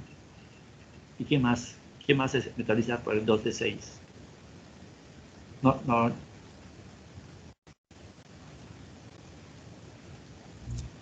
El anterior, el que había mencionado anteriormente. Anterior la profenona, ¿no? Ok, pues sí, 2D6 para beta adrenérgicos. Bueno, ok. Dice, tiene penetración en el sistema nervioso central. El esmolol, hablando del otro prototipo que se menciona aquí como antiarrítmico, es de acción más breve y rápida, usada para inducción intravenosa en arritmias agudas que ocurren durante la cirugía o en situaciones de urgencia, ¿no? O sea, hay una taquicardia, tengo que contar la frecuencia rápido, pues el esmolol es una alternativa, ¿no? Acción breve y rápida, o sea que va a desaparecer, no va a bloquear y mantener al paciente en bradicardia de manera constante, ¿no? Entonces es un punto a favor de esmolol. Se metaboliza rápidamente por esterazas de los eritrocitos, ¿no? Eso podría explicar que el metabolismo sea rápido. Acuérdense, cuando un medicamento se metaboliza por algo diferente al hígado, así como señala ya de fijo en ¿no? Y si lo relaciono como que el esmolol es de acción rápida y breve, pues apenas entra la sangre, allá los eritrocitos que están en contacto, parte va a ejercer acción y las terazas de los eritrocitos rápidamente van a estar metabolizando al esmolol y por lo tanto su acción va a ser más breve. Dice, los efectos adversos frecuentes incluyen bradicardias, ya sabemos, bradicardias, hipotensión y fatiga. Eso son como que bradicardia y hipotensión, si está la frecuencia cardíaca baja, pues no vas a estar así muy dinámico haciendo cosas, ¿no? Entonces, bradicardia, hipotensión y fatiga son como efectos adversos, diría, del tipo A, más los primeros dos, ¿no? Entonces es más fácil relacionarlos como efectos adversos de los beta adrenérgicos. Clase 3, la amiodarona, es esta que les digo que bloquea los canales de potasio y que prolonga la duración del potencial de acción, ¿no? Hace mucho tiempo, les digo, siempre había una pregunta así que decía, masculino, 58 años de edad, que llega a urgencias con una arritmia y le tomas un electro y tiene prolongado el intervalo QT. ¿Cuál de estos siguientes antiarrítmicos debe estar tomando? Porque tú no sabes qué antiarrítmico está tomando. Y como está prolongado el intervalo QT, pues ¿quién va a aumentar el intervalo QT? Pues si el intervalo QT me representa la duración del potencial de acción ventricular, pues la amiodarona, al bloquear los canales de potasio, hace que tarde más la duración y en el electro lo voy a ver con una prolongación del intervalo QT. ¿sí? Entonces, esta es, ¿sí? Pensando en bloqueo de canales de sodio, prolongando la duración de potencial de acción, en el potencial de acción intracelular, pero en el electro, registrado como un aumento del intervalo QT, ¿no? Para que tengan en cuenta de que intervalo QT están viendo duración de potencial de acción, ¿sí? Ok, entonces esta miodarona, pues igual como la propafenona o la quinidina, no nada más tiene un mecanismo de acción. Acuérdense, solo la lidocaína bloquea canales de sodio nada más. Está, porque su efecto más proveniente es bloquear el potasio, está en la clase 3, ¿sí? Pero también bloquea canales de sodio, bloquea los receptores beta, bloquea los canales de calcio y de encima bloquea los receptores alfa, ¿sí? Entonces dice, bueno, aquí porque es su efecto dominante la prolongación de la duración del potencial de acción. Porque bloquea potasio y aumenta la duración del potencial de acción. Y si aumenta la duración, aumenta el periodo refractario, ¿sí? Al bloquear los canales de potasio y eso retrasa que la célula se despolarice y por eso prolonga la duración. Entonces, vean, arritmias, usos terapéuticos, taquicardia supraventricular. Miren, aquí estoy presentando, vean, un registro de un electro normal, PQRCT, y aquí tengo una fibrilación auricular. ¿Se acuerdan? La fibrilación ventricular eran QRS, sí, muy desordenados, así, diferentes formas. Fibrilación auricular, vean, el complejo QRS se ve bien, pero las ondas P se ven diferentes, y con dientes de sierra, todos así disparejos, ¿no? Entonces quiere decir que son varios sitios que se están despolarizando hasta que algunos se despolarizan. Fibrilación auricular, y esta es este sería un aleteo auricular. Vean como que las ondas P son más, son varias, pero como que están un poquito más sincronizadas, como que ya no son tan una independiente, sino como algunas se van sincronizando, y eso es lo que es el aleteo, ¿no? Dice, entonces, taquicardia supraventricular, vamos a ver una supraventricular, las ventriculares refractarias graves, a las arritmias ventriculares refractarias, quiere decir que no respondieron. Quiere decir que tengo un paciente con una taquicardia ventricular y posiblemente usted lidocaína inicialmente no responde, pues tengo que usar amiodarona. Y arritmias auriculares. Dense cuenta, arritmias en las aurículas y en los ventrículos, como la quinidina. Y es que es lógico, si tienen más mecanismos de acción, pues tiene un mayor amplio sitio donde puede actuar. Entonces, eso es bueno en el sentido de que puede servir para muchas arritmias, pero igual, también eso me va a producir muchas reacciones adversas porque tiene muchos mecanismos. Entonces, pues si yo tengo un problema en las aurículas y tengo algo que solamente actúa en las aurículas, prefiero dar algo que solamente actúa en las aurículas y con eso espero tener menos efectos adversos, ¿no? Pero al tener muchos efectos, pues al tener muchos usos terapéuticos, aumenta el riesgo de tener muchos efectos. A este respecto, fíjense, en la miodarona, en el libro de Velázquez menciona que igual es un medicamento que tiene muchas reacciones adversas, cuando se usa por vía oral tarda mucho en verse su efecto, y entonces dice, bueno, si tarda muchos efectos, ¿se usa o no se usa, ¿no? En la reanimación de cardiopulmonar que yo tomo por ser pediatra, está la miodarona como un medicamento para esos pacientes que tienen arritmias que se revierten con medicamentos. Y mis amigos que toman de RCP de adultos, también para cuando ven reanimación cardiopulmonar avanzada, ahí se encuentra la amiodarona, para esos sitios. Entonces, en esos libros dice, la amiodarona solamente se debe usar en casos de que algún antiarrítmico de los otros no ha respondido. Si no respondió para una arritmia auricular con propafenona, pues, ok, usa amiodarona. Si no respondió para ventricular, usa amiodarona. Si acaso las que son de indicadas de primera elección son taquicardias ventriculares y fibrilación ventricular. Es así como que son de los ideales. Para ese paciente que puse en el cuadro inicial de que perdió el estado de conciencia y tiene una taquicardia ventricular, para ese paciente dice, lo mejor y más importante para revertir a ese paciente es la desfibrilación. Ni siquiera un medicamento, desfibrilarlo es lo más importante, es lo que ayuda a que sobreviva el paciente. Entonces, en los algoritmos para tratar esa fibrilación ventricular, número 1, RCP. ese paciente, pues si ya estaba entubado, quiere decir que ya tenía, vieron que tenía actividad y lo están ventilando, le están dando ventilación. Después de eso, ya que tiene su RCP y tiene fibrilación, si está fibrilando, si tiene una taquicardia, probablemente esté la frecuencia alta, pero no esté bombeando sangre de manera adecuada, está fallando como bomba, no está perfundiendo bien. ¿Y qué se debe hacer? RCP. La RCP es para estar dando masajes al corazón, para estar impulsando sangre y que se mantenga vivo el cerebro. ¿De acuerdo? Mira, ya llegó al hospital, se le está dando RCP, tiene una taquicardia ventricular, el paciente está inconsciente y tiene su registro de taquicardia ventricular. Ok, ¿qué debo de hacer? Pues, ¿ya lo desfibrilaron? Sí, ok, pues ahora voy a darle amiodarona. En ese caso sí es de primera elección, voy a dar amiodarona. Dan amiodarona y siguen dando RCP. No adquiere pulso, vuelvo a dar otra desfibrilación y sigo dando RCP. No responde, otra dosis de amiodarona y sigue dando RCP. No responde, otra dosis de desfibrilación y sigue dando RCP. Entonces, obviamente, si está pasando ese tiempo y no ha respondido, pues entonces pues no, ya no va a responder. Pero ese es el manejo de RCP para mantenerlo vivo, desfibrilación como el tratamiento ideal para ese paciente y la amiodarona, pues como tratar de ayudar. Y se da, obviamente, amiodarona por vía intravenosa. En esos casos, dice, son de primera elección. Y en los otros, si no ha respondido a los usuales, pues se debe usar, ¿no? Entonces, como que es un medicamento para urgencias específicamente, ¿no? Dice, se absorbe de forma incompleta después de la alimentación oral, pues para uso crónico, pues no se absorbe muy bien. Dice, el fármaco es inusual, dice, porque tiene una vida media prolongada de varias semanas. O sea, y se distribuye extensamente en los tejidos. ¿Se acuerdan cuando se deposita en hueso, músculo? Pues la vida media más prolongada y se sigue eliminando poco a poco a la sangre y por lo tanto se pueden ver los efectos durante mucho tiempo.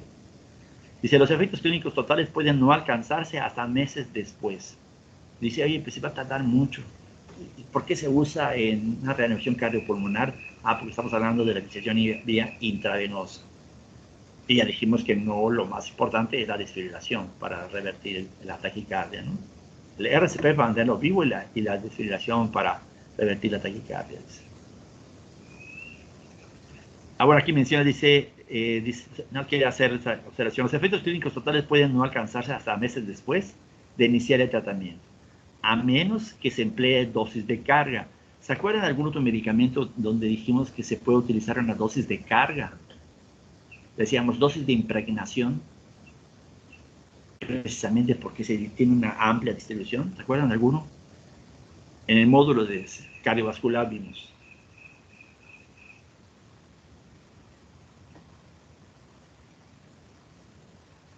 ¿No? Esa es la digoxina. La digoxina a veces se requiere una dosis de carga, dice el libro. Yo manejo como dosis de impregnación, dosis de carga, ¿no?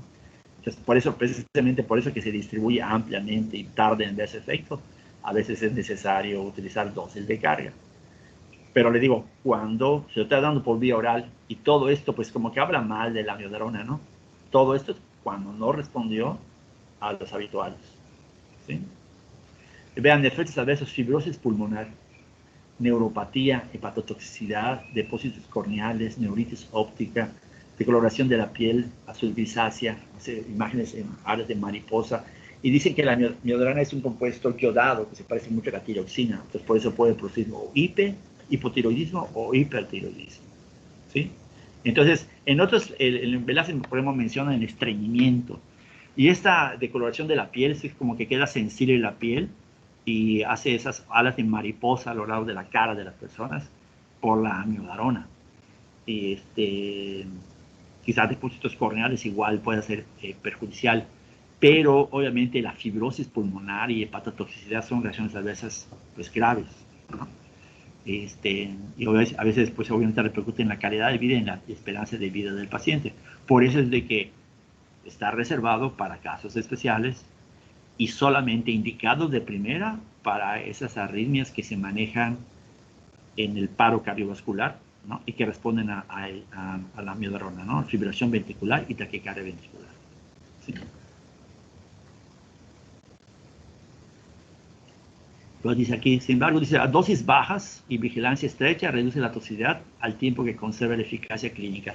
Pero mucho tiempo después, ¿no? No inmediatamente. Entonces, si le doy dosis baja, va a tardar más en verse el efecto. Y eso es tratando repito, ¿no? De que no funcionó los otros, pues tengo que darle algo, pues puedo lograrlo durante mucho tiempo, ¿no? Dice, está sujeto a muchas interacciones farmacológicas debido a que se metaboliza por 3 a 4. Bueno, miodarona 3 a 4. 3 a 4 es el que metaboliza muchos medicamentos. Por eso, mientras sea 3 a 4, más riesgo de interacciones. 3 a 4 y sirve como inhibidor de 1A, 2D6, 12-9. Y de la glucoproteína P, ¿se acuerdan? La proteína que saca la célula, el fármaco de la célula, ¿no? Ok. El 4 es los bloqueadores de canales de calcio. Está, certificado mencionan al diltiazem y el verapamilo, pero no se menciona a nifedipina como un antiarrítmico. ¿Por qué no se mencionará? Porque ¿por qué como antiarrítmico están las no dihidropiridinas? ¿Alguna probable explicación de eso? Por su mayor afinidad al tejido cardíaco. ¿Y de quiénes? De las no dihidropiridinas. Exactamente, ¿no? Las dihidropiridinas tienen mayor afinidad por los canales de calcio de los vasos sanguíneos. Entonces, pues sí, para angina, pues puede funcionar. Para hipertensión, recuerdan, nifedipina de acción prolongada, para que no dilaten tanto los vasos, para evitar la taquicardia refleja. Pero ahora, para arritmia, que quiero bloquear canales de calcio a nivel del corazón, pues los que son sensibles a esos canales, o tienen afinidad a esos canales, son diltiazem y verapamil. ¿De acuerdo? Y ya sabemos que el de los dos, el que tiene más afinidad, es el verapamil. Entonces, ¿cuál de los dos utilizarían de primero, verapamil o diltiazem?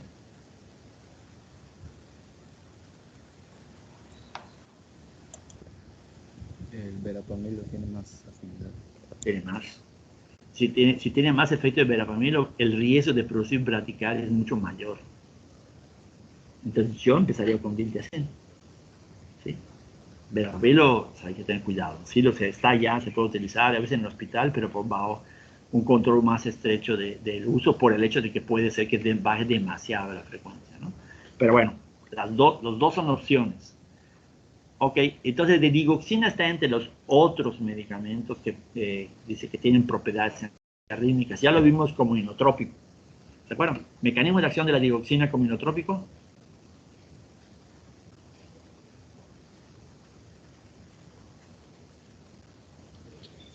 Es inotrópico positivo, ¿no? Porque bloquea los canales de sodio. Bueno, las bombas de sodio, potasio, ATPasa, se acumula sodio en el interior celular y eso hace que aumenta el calcio igual en intracelular y pues sirve para la contracción.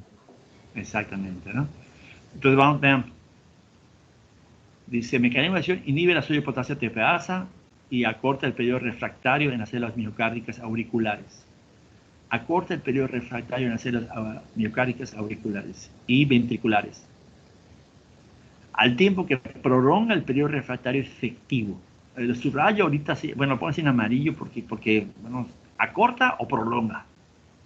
¿Sí? Bueno, ¿a qué se refiere con el periodo refractario de las células miocárdicas? Es el concepto que ustedes tienen no sé, el periodo refractario absoluto, el tiempo en el cual la célula se despolarizada, si recibe un estímulo, no responde por completo. ¿De acuerdo? Entonces, si se acorta la duración del periodo refractario, pues puede ser que responda antes de tiempo. ¿Y la digoxina puede producir arritmias por eso? Pues sí puede producir arritmias por eso. El otro concepto del periodo refractario efectivo es otro concepto. Es diferente relacionado pero diferente. ¿A qué se refiere con el periodo refractario efectivo? El periodo refractario efectivo es el tiempo, imagínense en el nodo auriculoventricular. Pasa un potencial de acción a través del nodo auriculoventricular y permite el paso hacia el ventrículo. ¿En cuánto tiempo va a pasar otro potencial de acción al ventrículo? ¿Cuánto tiempo va a retener el nodo AB el potencial de acción y que va a permitir que pase al ventrículo? Ese tiempo es el periodo refractario efectivo. ¿Sí?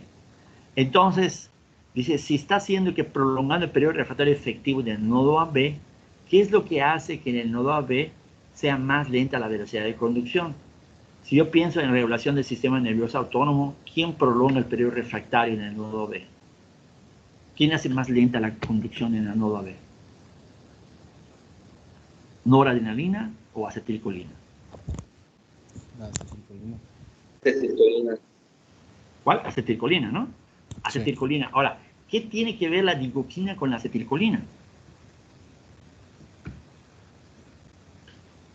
¿Tiene algo que ver digoxina con acetilcolina?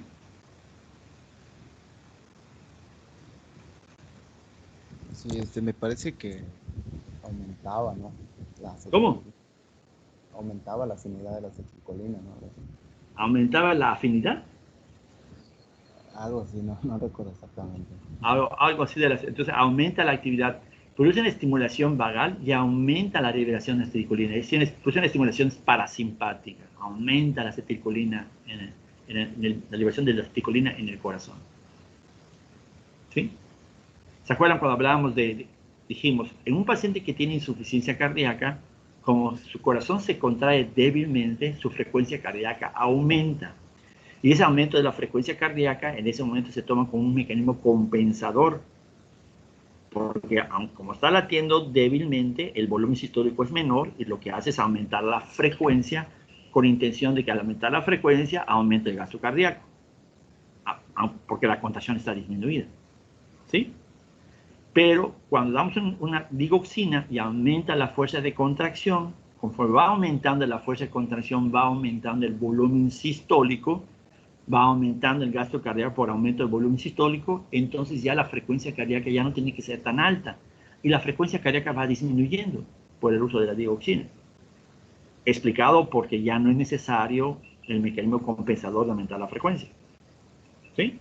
Pero dijimos, pero además la digoxina, igual eso va a depender de la dosis, es capaz de estimular la liberación de acetilcolina en los vagos.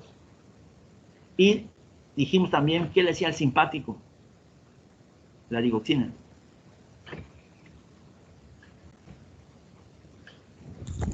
Me lo inhibe.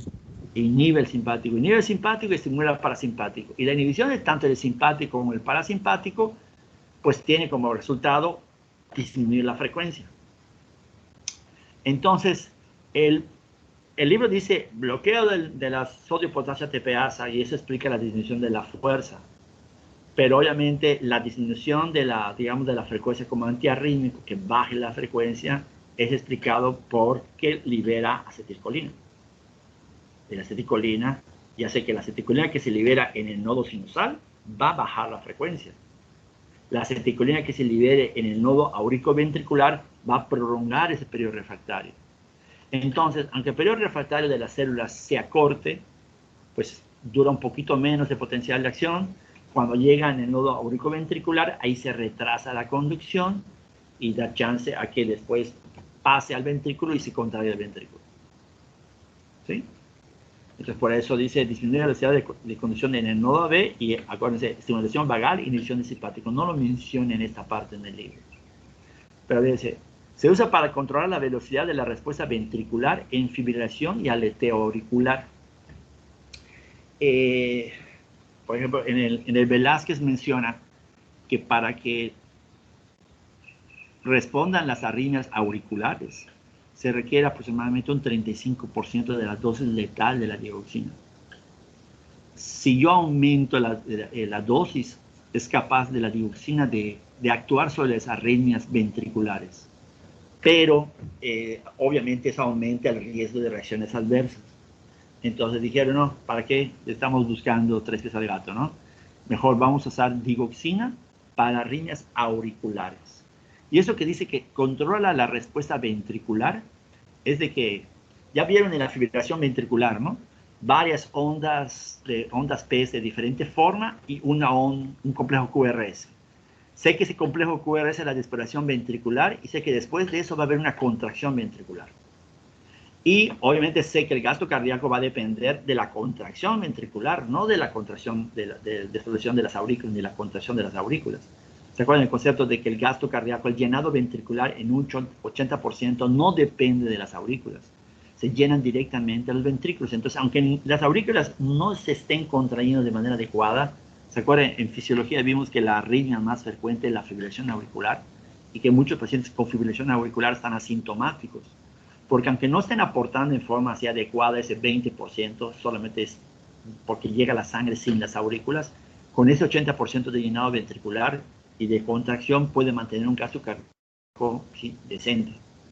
Pero cuando el paciente empieza a tener muchas despolaciones auriculares y contracciones ventriculares, empiezan a decir, bueno, ¿qué relación hay entre la despolación auricular y la despolación ventricular? Y es la ventricular la que me interesa, ¿sí? Porque es la que está dando el gasto cardíaco. Entonces, si está despolarizando poco el ventrículo por mucha fibrilación ventricular, mucha despolación ventricular y de vez en cuando la despolación ventricular, pues eso no me ayuda. Lo que necesito es de que si va a llegar un potencial de lesión sea bueno y que me despolarice el ventrículo. Por eso dice, controla la velocidad de respuesta ventricular en la fibrilación auricular y aleteo auricular. De nada sirve que se esté despolarizando muchas las aurículas y que despolarice todos al ventrículo, porque si se contrae muy rápido, o sea, si se está despolarizando la aurícula 200 veces, 220 por minuto, y el ventrículo se contrae 220 por minuto, pues esos ventrículos no van a tener el tiempo suficiente de relajarse, llenarse, para que puedan dar una contracción efectiva.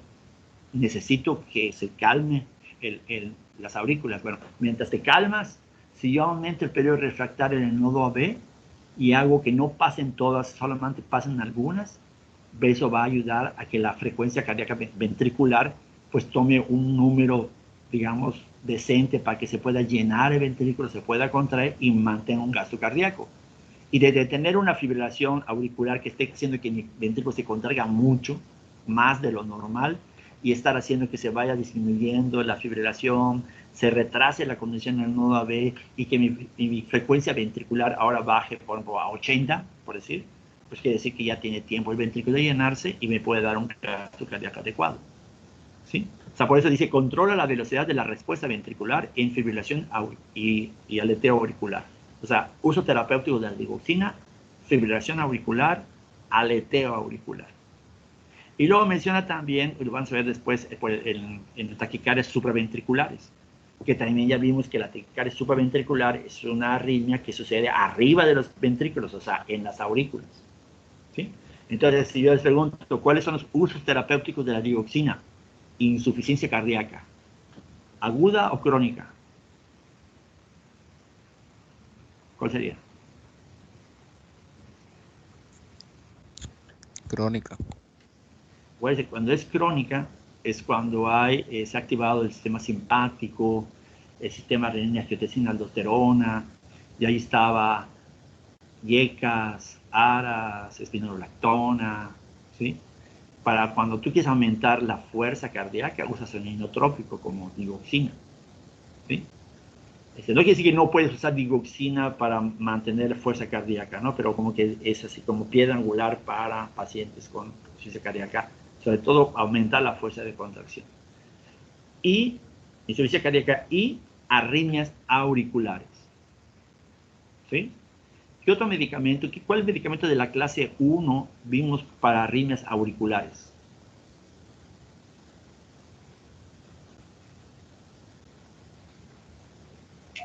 Lidocaína. Lidocaína es para ventriculares. Es la ¿Sí? propafenona. La propafenona, ¿sí? Pues quinidina le pega a los tres. Lidocaína, ventricular, propafenona, auricular, ¿sí? Beta, sobre todo cuando está aumentado el tono simpático y para infartos, ¿sí? Y ahorita estamos hablando de digoxina para arritmias auriculares e insuficiencia cardíaca, ¿de acuerdo? Luego dice, concentraciones tóxicas, la digoxina causa latidos ventriculares ectópicos que pueden resultar de taquicardia ventricular y fibrilación. O sea, puede producir una arritmia. Concentraciones menores de 0.5 a 0.8 son el objetivo para la insuficiencia cardíaca sistólica. Vean, cuando yo logro alcanzar entre 0.5 y 0.8 nanogramos, a esa dosis, la digoxina va a funcionar para la insuficiencia cardíaca. Si la concentración sérica dice llega de 1 a 2, son deseables para la fibrilación y el aleteo auricular, o sea, para las arritmias auriculares, o sea, requiere un poquito más de dioxina, ¿no? Mayor concentración mínima para que se logre el aleteo. Si aumenta más de 2 nanogramos, perdón, entonces ya existe el riesgo de arritmias ventriculares. ¿Sí? Entonces, por eso dioxina, solo arritmias auriculares. Ok, es el último de la adenosina. La adenosina, lo vimos en fisiología, ¿se acuerdan? La mayoría de los tejidos va a producir, a excepción renal, va a producir una vasodilatación. Se libera de adenosina, del ATP y produce vasodilatación. Entonces, es un nucleócido que va a actuar sobre receptores A1. Ahí la adenosina tiene receptores A1, A2 y A3. ¿No? Los receptores A1 en el corazón están asociados a una proteína GI que inhibe la adenylato ciclasa, por lo tanto disminuye los niveles de AMP cíclico. Y al inhibir los niveles de AMP cíclico, pues evita la fosforilación de los canales de calcio y abre canales de potasio. Entonces, por eso la adenosina en el corazón disminuye la entrada de calcio, abre el canal de potasio, la célula se hiperpolariza y por eso disminuye la frecuencia de disparo. Entonces la adenosina disminuye la frecuencia. ¿Se acuerdan del mecanismo de acción de la acetilcolina? Los receptores beta, la noradrenalina en el corazón, acoplados a proteína GS. Beta 1, beta 2, beta 3 es GS. ¿Sí? La noradrenalina en el corazón estimula a través del receptor metapotrófico GS. ¿Se acuerdan cómo funciona la acetilcolina? Es canal iónico. ¿Cuál? Es iónico, ¿no? Iónico, o sea, ionotrópico. Bueno, dice que es ionotrópico la acetilcolina, los receptores nicotínicos. Cuando habla, por ejemplo, en el músculo esquelético, se libera acetilcolina en la placa neural, ¿no? En el neuromuscular, perdón. Se libera acetilcolina y los receptores de acetilcolina en la placa neuromuscular son canales de sodio y potasio. Se abre el canal, entra más sodio y se despolariza. Eso, pero es nicotínico. Ahorita en el corazón es muscarínico. Y a nivel del corazón, si no es ionotrópico, ¿cuál sería?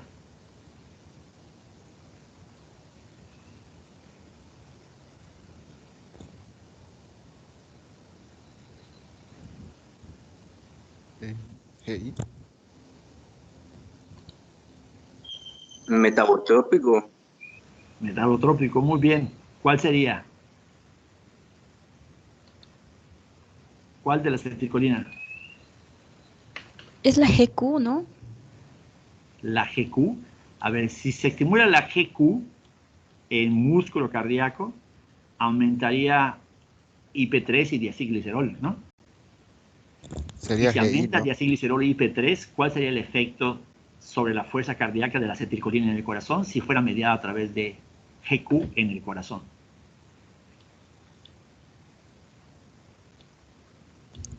Sería inotrópico.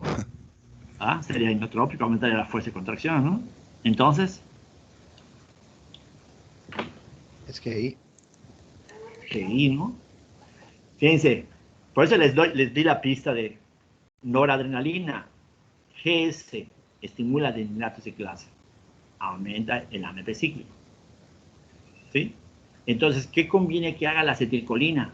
Si la acetilcolina va a hacer lo contrario me están viendo la clase, ¿no? Si la acetilcolina va a hacer lo contrario a la noradrenalina, pues conviene que disminuya los niveles de AMP cíclico. ¿Sí? Entonces, acetilcolina, corazón, es GI. Entonces,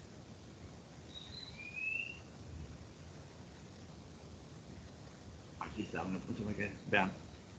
En esta imagen, vean, adenosina, GI, ¿sí? Va a inhibir la adenylato ciclasa y va a abrir un canal de potasio. La acetilcolina, receptor GI, igual, inhibe los niveles de AMP cíclico, inhibe la fosforilación de canales de calcio y abre un canal de potasio. Entonces, acetilcolina y adenosina hacen lo mismo, ¿sí? A través del mismo mecanismo de acción, pero receptores diferentes. ¿Por qué menciono este efecto de la acetilcolina? Porque, de nuevo vamos a ver, me voy a regresar a la clásica, ¿no? Entonces, vamos a recordar la acetilcolina, ¿de acuerdo? Adenosina a través de GI, como la acetilcolina, dice. Dice, nucleócidos que ocurre de forma natural, pero a dosis elevadas puede producir disminución de la velocidad de conducción. ¿Ok?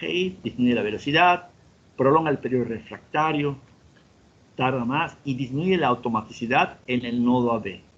Ya dijimos que baja la frecuencia, o sea que también tiene efecto en el nodo sinusal. Como tiene un efecto parecido a aceticolina, pues igual a nivel del nodo AB va a hacer que se retrase más la velocidad de conducción en el nodo AB. Dice, por vía intravenosa es el fármaco de elección para la taquicardia supraventricular aguda. Dice, taquicardia supraventricular, a veces la van a ver como paroxística. Taquicardia supraventricular paroxística. ¿Qué significa paroxística? Lo clásico es que el niño, la niña, están en escuela, secundaria, primaria, secundaria, y de repente siente que su corazón late demasiado fuerte, más rápido, siente palpitación, siente que tiene problemas para respirar y los llevan a... El cuadro clásico en urgencias es que ves a una niña así adolescente con su uniforme y acompañada por la maestra. Algo le pasó, sentía que no podía, ¿no? Y le puedes tomar un electro en ese momento y el paciente no tiene nada.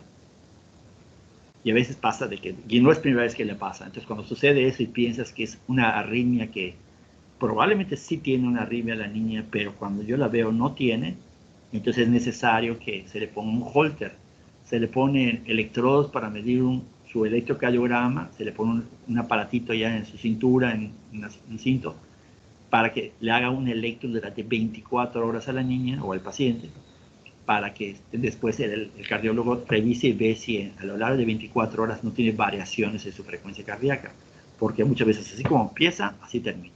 ¿De acuerdo? Entonces, arriba, aquí en esta parte de arriba tenemos un electro normal, PQRST. Pero aquí abajo, vean, tiene una onda, no veo la onda P manifiesta claramente. Esta debe ser una onda T, porque después del complejo QRS hay una onda T. ¿Sí? Pero no veo una onda P clara, pero sí veo complejo QRS. ¿Sí? Sé que no es un nodo ventricular, una arritmia ventricular, por la frecuencia cardíaca. ¿Sí? Si fuera que es un nodo ventricular, pues la frecuencia cardíaca estaría entre 40 y 60, pero este tiene una frecuencia cardíaca alta. Entonces, cuando no veo la onda P, a veces se ve más o menos pronunciada por acá, esa es una taquicardia supraventricular. Y vean, está de taquicardia ventricular y de repente ¡pum!, se controla y onda P, ahora sí, una onda P bien, complejo QRS y onda T, ¿sí? O sea, aquí está el trazo de la taquicardia subventricular y después se normaliza. Y obviamente, pues es lo que queremos ver cuando le damos adenosina al paciente. Pero en el hospital, si tienen un paciente así, van a ver que una alternativa para ese paciente con taquicardia subventricular es, oye, si no tengo adenosina y la adenosina funciona como la acetilcolina, pues le podemos dar acetilcolina, ¿no? Pero no hay acetilcolina como medicamento en el hospital. ¿Y por qué no hay acetilcolina? Porque se hidroliza rápidamente, por eso ponen análogos, agonistas de la acetilcolina. Pero bueno, ¿qué podemos hacer? Pues podemos hacer estimulaciones vagales para que el paciente libere acetilcolina y con eso se revierte la arritmia. ¿Conocen ustedes alguna maniobra vagal?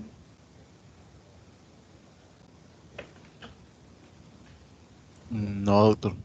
¿No? ¿Nadie más? Te he ido consultando cuántos tenemos y no sé si están los demás, ¿verdad? Los demás no me contestan, ni siquiera para decirme no. Sí, doctor, Aquí estamos. Sí están. había una maniobra que estimulabas el seno carotidio y no sé si eso es una maniobra vagal. Sí, si tú haces presión al seno carotidio, ¿sí? El seno carotidio está sensando presión, ¿no? Si tú le das masaje al seno carotidio, ¿qué va a pasar? Los barroreceptores van a sentir como que hay mucha presión. Y si hay mucha presión, pues inhiben al simpático y estimulan al parasimpático, ¿no? Si sería una maniobra vagal. ¿Quién quiere hablar, perdón? Yo, perdón. ¿La de Valsalva es es también o no? También. ¿Cómo sería la maniobra de Valsalva? era donde tenías que sostener el aire en los pulmones y tenías que apretar la nariz y soplar con la boca cerrada. Exactamente, entonces como que tratar de sacar el aire, pero con la glotis cerrada, ¿no? Entonces, por eso, saca el aire como si estuviese sacando el aire, pero o sea, prácticamente es como estar pujando. De hecho, a veces, si a una niña le dices, saca el aire con tu glotis cerrada, pues no lo va a entender, ¿no? Entonces mejor le decimos, empuja, trata como si estuvieses pujando, como si estuviesen defecando, ¿sí? La maniobra de el masaje carotidio, a veces la estimulación de la orofaringe con el abate-lenguas también lo produce, ¿no? Es un reflejo vagal. Uno que se usa en hospitales, por ejemplo, es poner algo frío en la cara del paciente o remojar la cara en agua fría. Entonces, cuando uno remoja en agua fría, hace una descarga vagal, libera acetilcolina y revierte el cuadro. Se observa esto que están ustedes viendo ahorita como la reversión de la taquicardia subventricular. Está elevada la frecuencia y de repente ¡pum!, vuelve a PQRCT, así, normal, como Dios manda. ¿Sí? Con maniobra vagal. Por eso lo importante ahorita, lo que quiero es que uno, recuerden el mecanismo de acción de la acetilcolina, ¿no? Que es así como fisiología básica. Ya sabemos que los son beta es GQ, pero GS y acetilcolina GI. La adenosina es antiarrítmico. ¿Cómo funciona la adenosina? Como la acetilcolina. ¿Para qué usa la adenosina? Taquicardia supraventricular.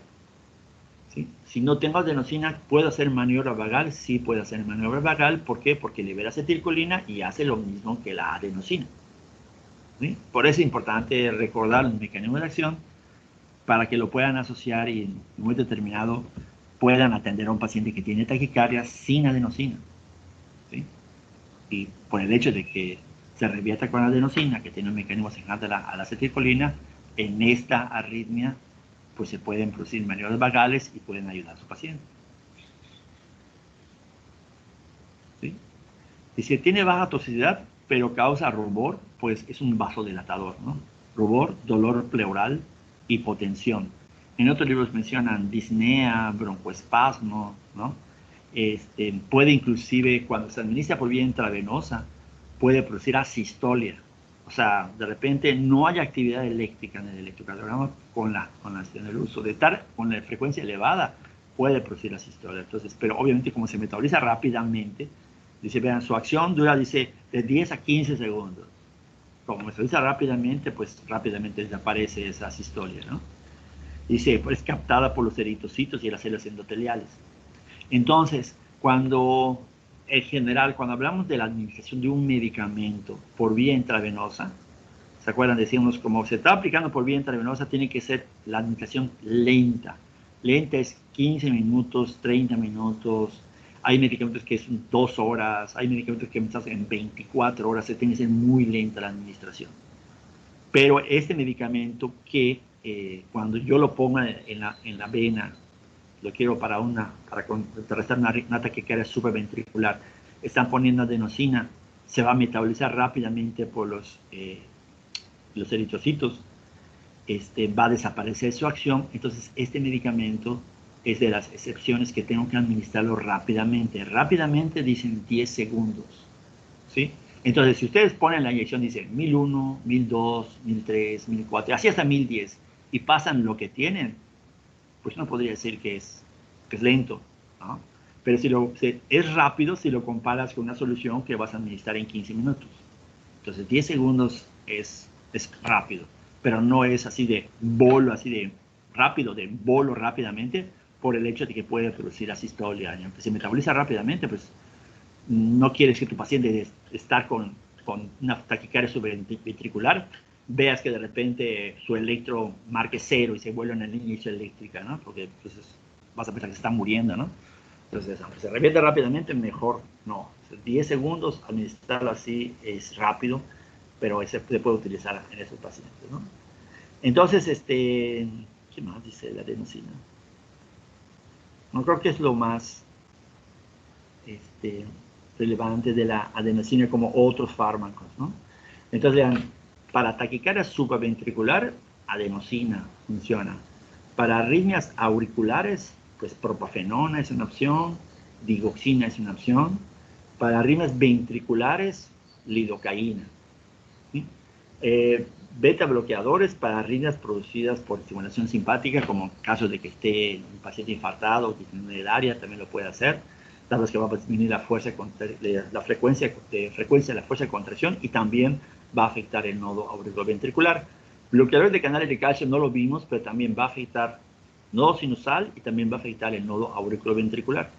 Puede afectar para afectar arritmias auriculares y también como arritmias del nodo auriculoventricular, porque en el nodo auriculoventricular también se polariza por calcio.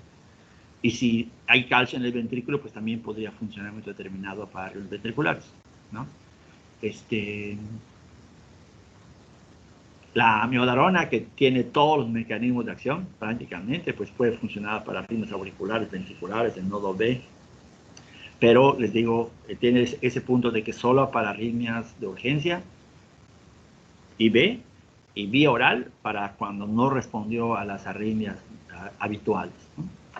Por ejemplo, en el hospital, el concepto de amiodarona solo para fibrilación, pero a veces hay niños con taquicardia supraventricular y ya le pusieron adenosina y no queda bien, ¿no? Ok, siguiente paso, pues vamos a ponerle digoxina. Le ponen digoxina y no queda bien. Y una o dos veces he escuchado que el residente estamos buscando a amiodarona porque tenemos un paciente con taquicardia subventricular que no ha revertido ni a adenosina ni a digoxina. Y está así taquicárdico y estamos buscando amiodarona. Y obviamente tiene que ser vía intravenosa. Entonces, por eso sí se usa en esos casos para cuando no responde, ¿no? Pero fibrilación ventricular, como el caso de urgencias que puse, eso es de entrada RCP, fibrilación y amiodarona, ¿no? Va a ser primero el fármaco en esas situaciones. Entonces, vean.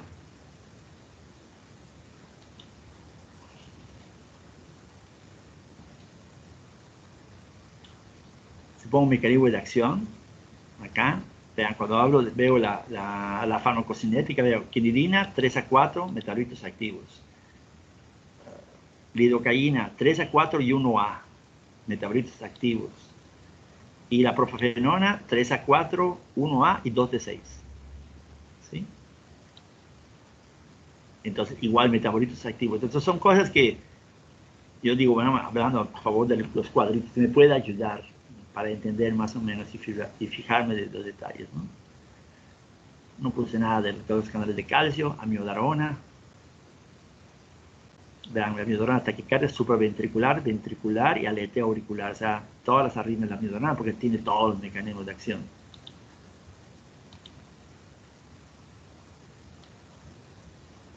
Y ahí está la adenosina. Aquí me faltó, ¿no? Que eso va a unirse a los receptores A1. El libro no menciona, pero es A1. Aquí, inhibición de la sodio potasio TPasa, pero me explica el aumento de la fuerza, ¿no? El efecto sobre la frecuencia cardíaca va a ser aumento del tono vagal e inhibición del tono simpático, ¿no? Usos, fibrilación auricular y aleteo auricular. Que bueno, no repito la farmacocinética para verlo en los cuadros que ya tenemos.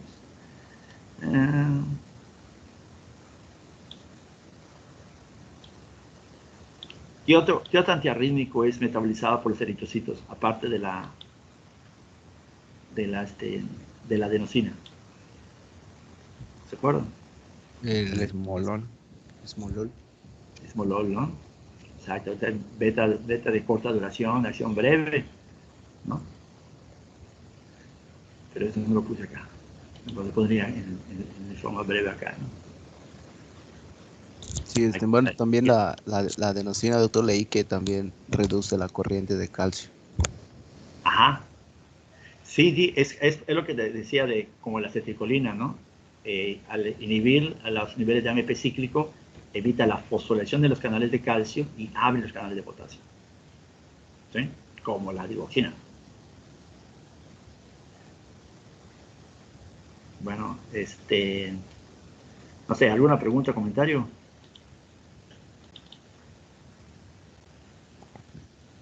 Sí, la evaluación, doctor, no se abrió. ¿No se abrió? No. O sea, O sea, estaba abierto, doctor, pero decía que no se han o sea, agregado. sí sabré, doctor, pero no tenía preguntas. Bueno. Bueno, les va bien cuando me olvido porque lo ven evaluación post, no pasa nada. Es que ahorita tengo dos grupos de fisio y según yo lo primero que hice fue farma y después hago el fisio 1 y luego el otro fisio. Y entonces, entre que lo activo y subo preguntas de todos, a veces me ha pasado que al edificio les activo las preguntas, al otro no le activo preguntas, o sea, que esta vez les toca a ustedes. Pero bueno, ahorita se lo abro para que la contesten de aquí al martes, ¿no? La siguiente tema va a ser hipolipemiantes, ¿no? Que tiene obviamente que ver con colesterol y tiene que ver con enfermedades a nivel cardiovascular relacionadas con hipertensión, aterosclerosis, angina, pues por eso está en esa parte, ¿no? Entonces la siguiente va a ser hipolipemiantes. Abro la evaluación para el lunes y pues abro las dos, ¿no? Abro esta y la siguiente, ¿vale? Sí, doctor, gracias. Sí, doctor, ¿Sí? gracias. Hoy siento que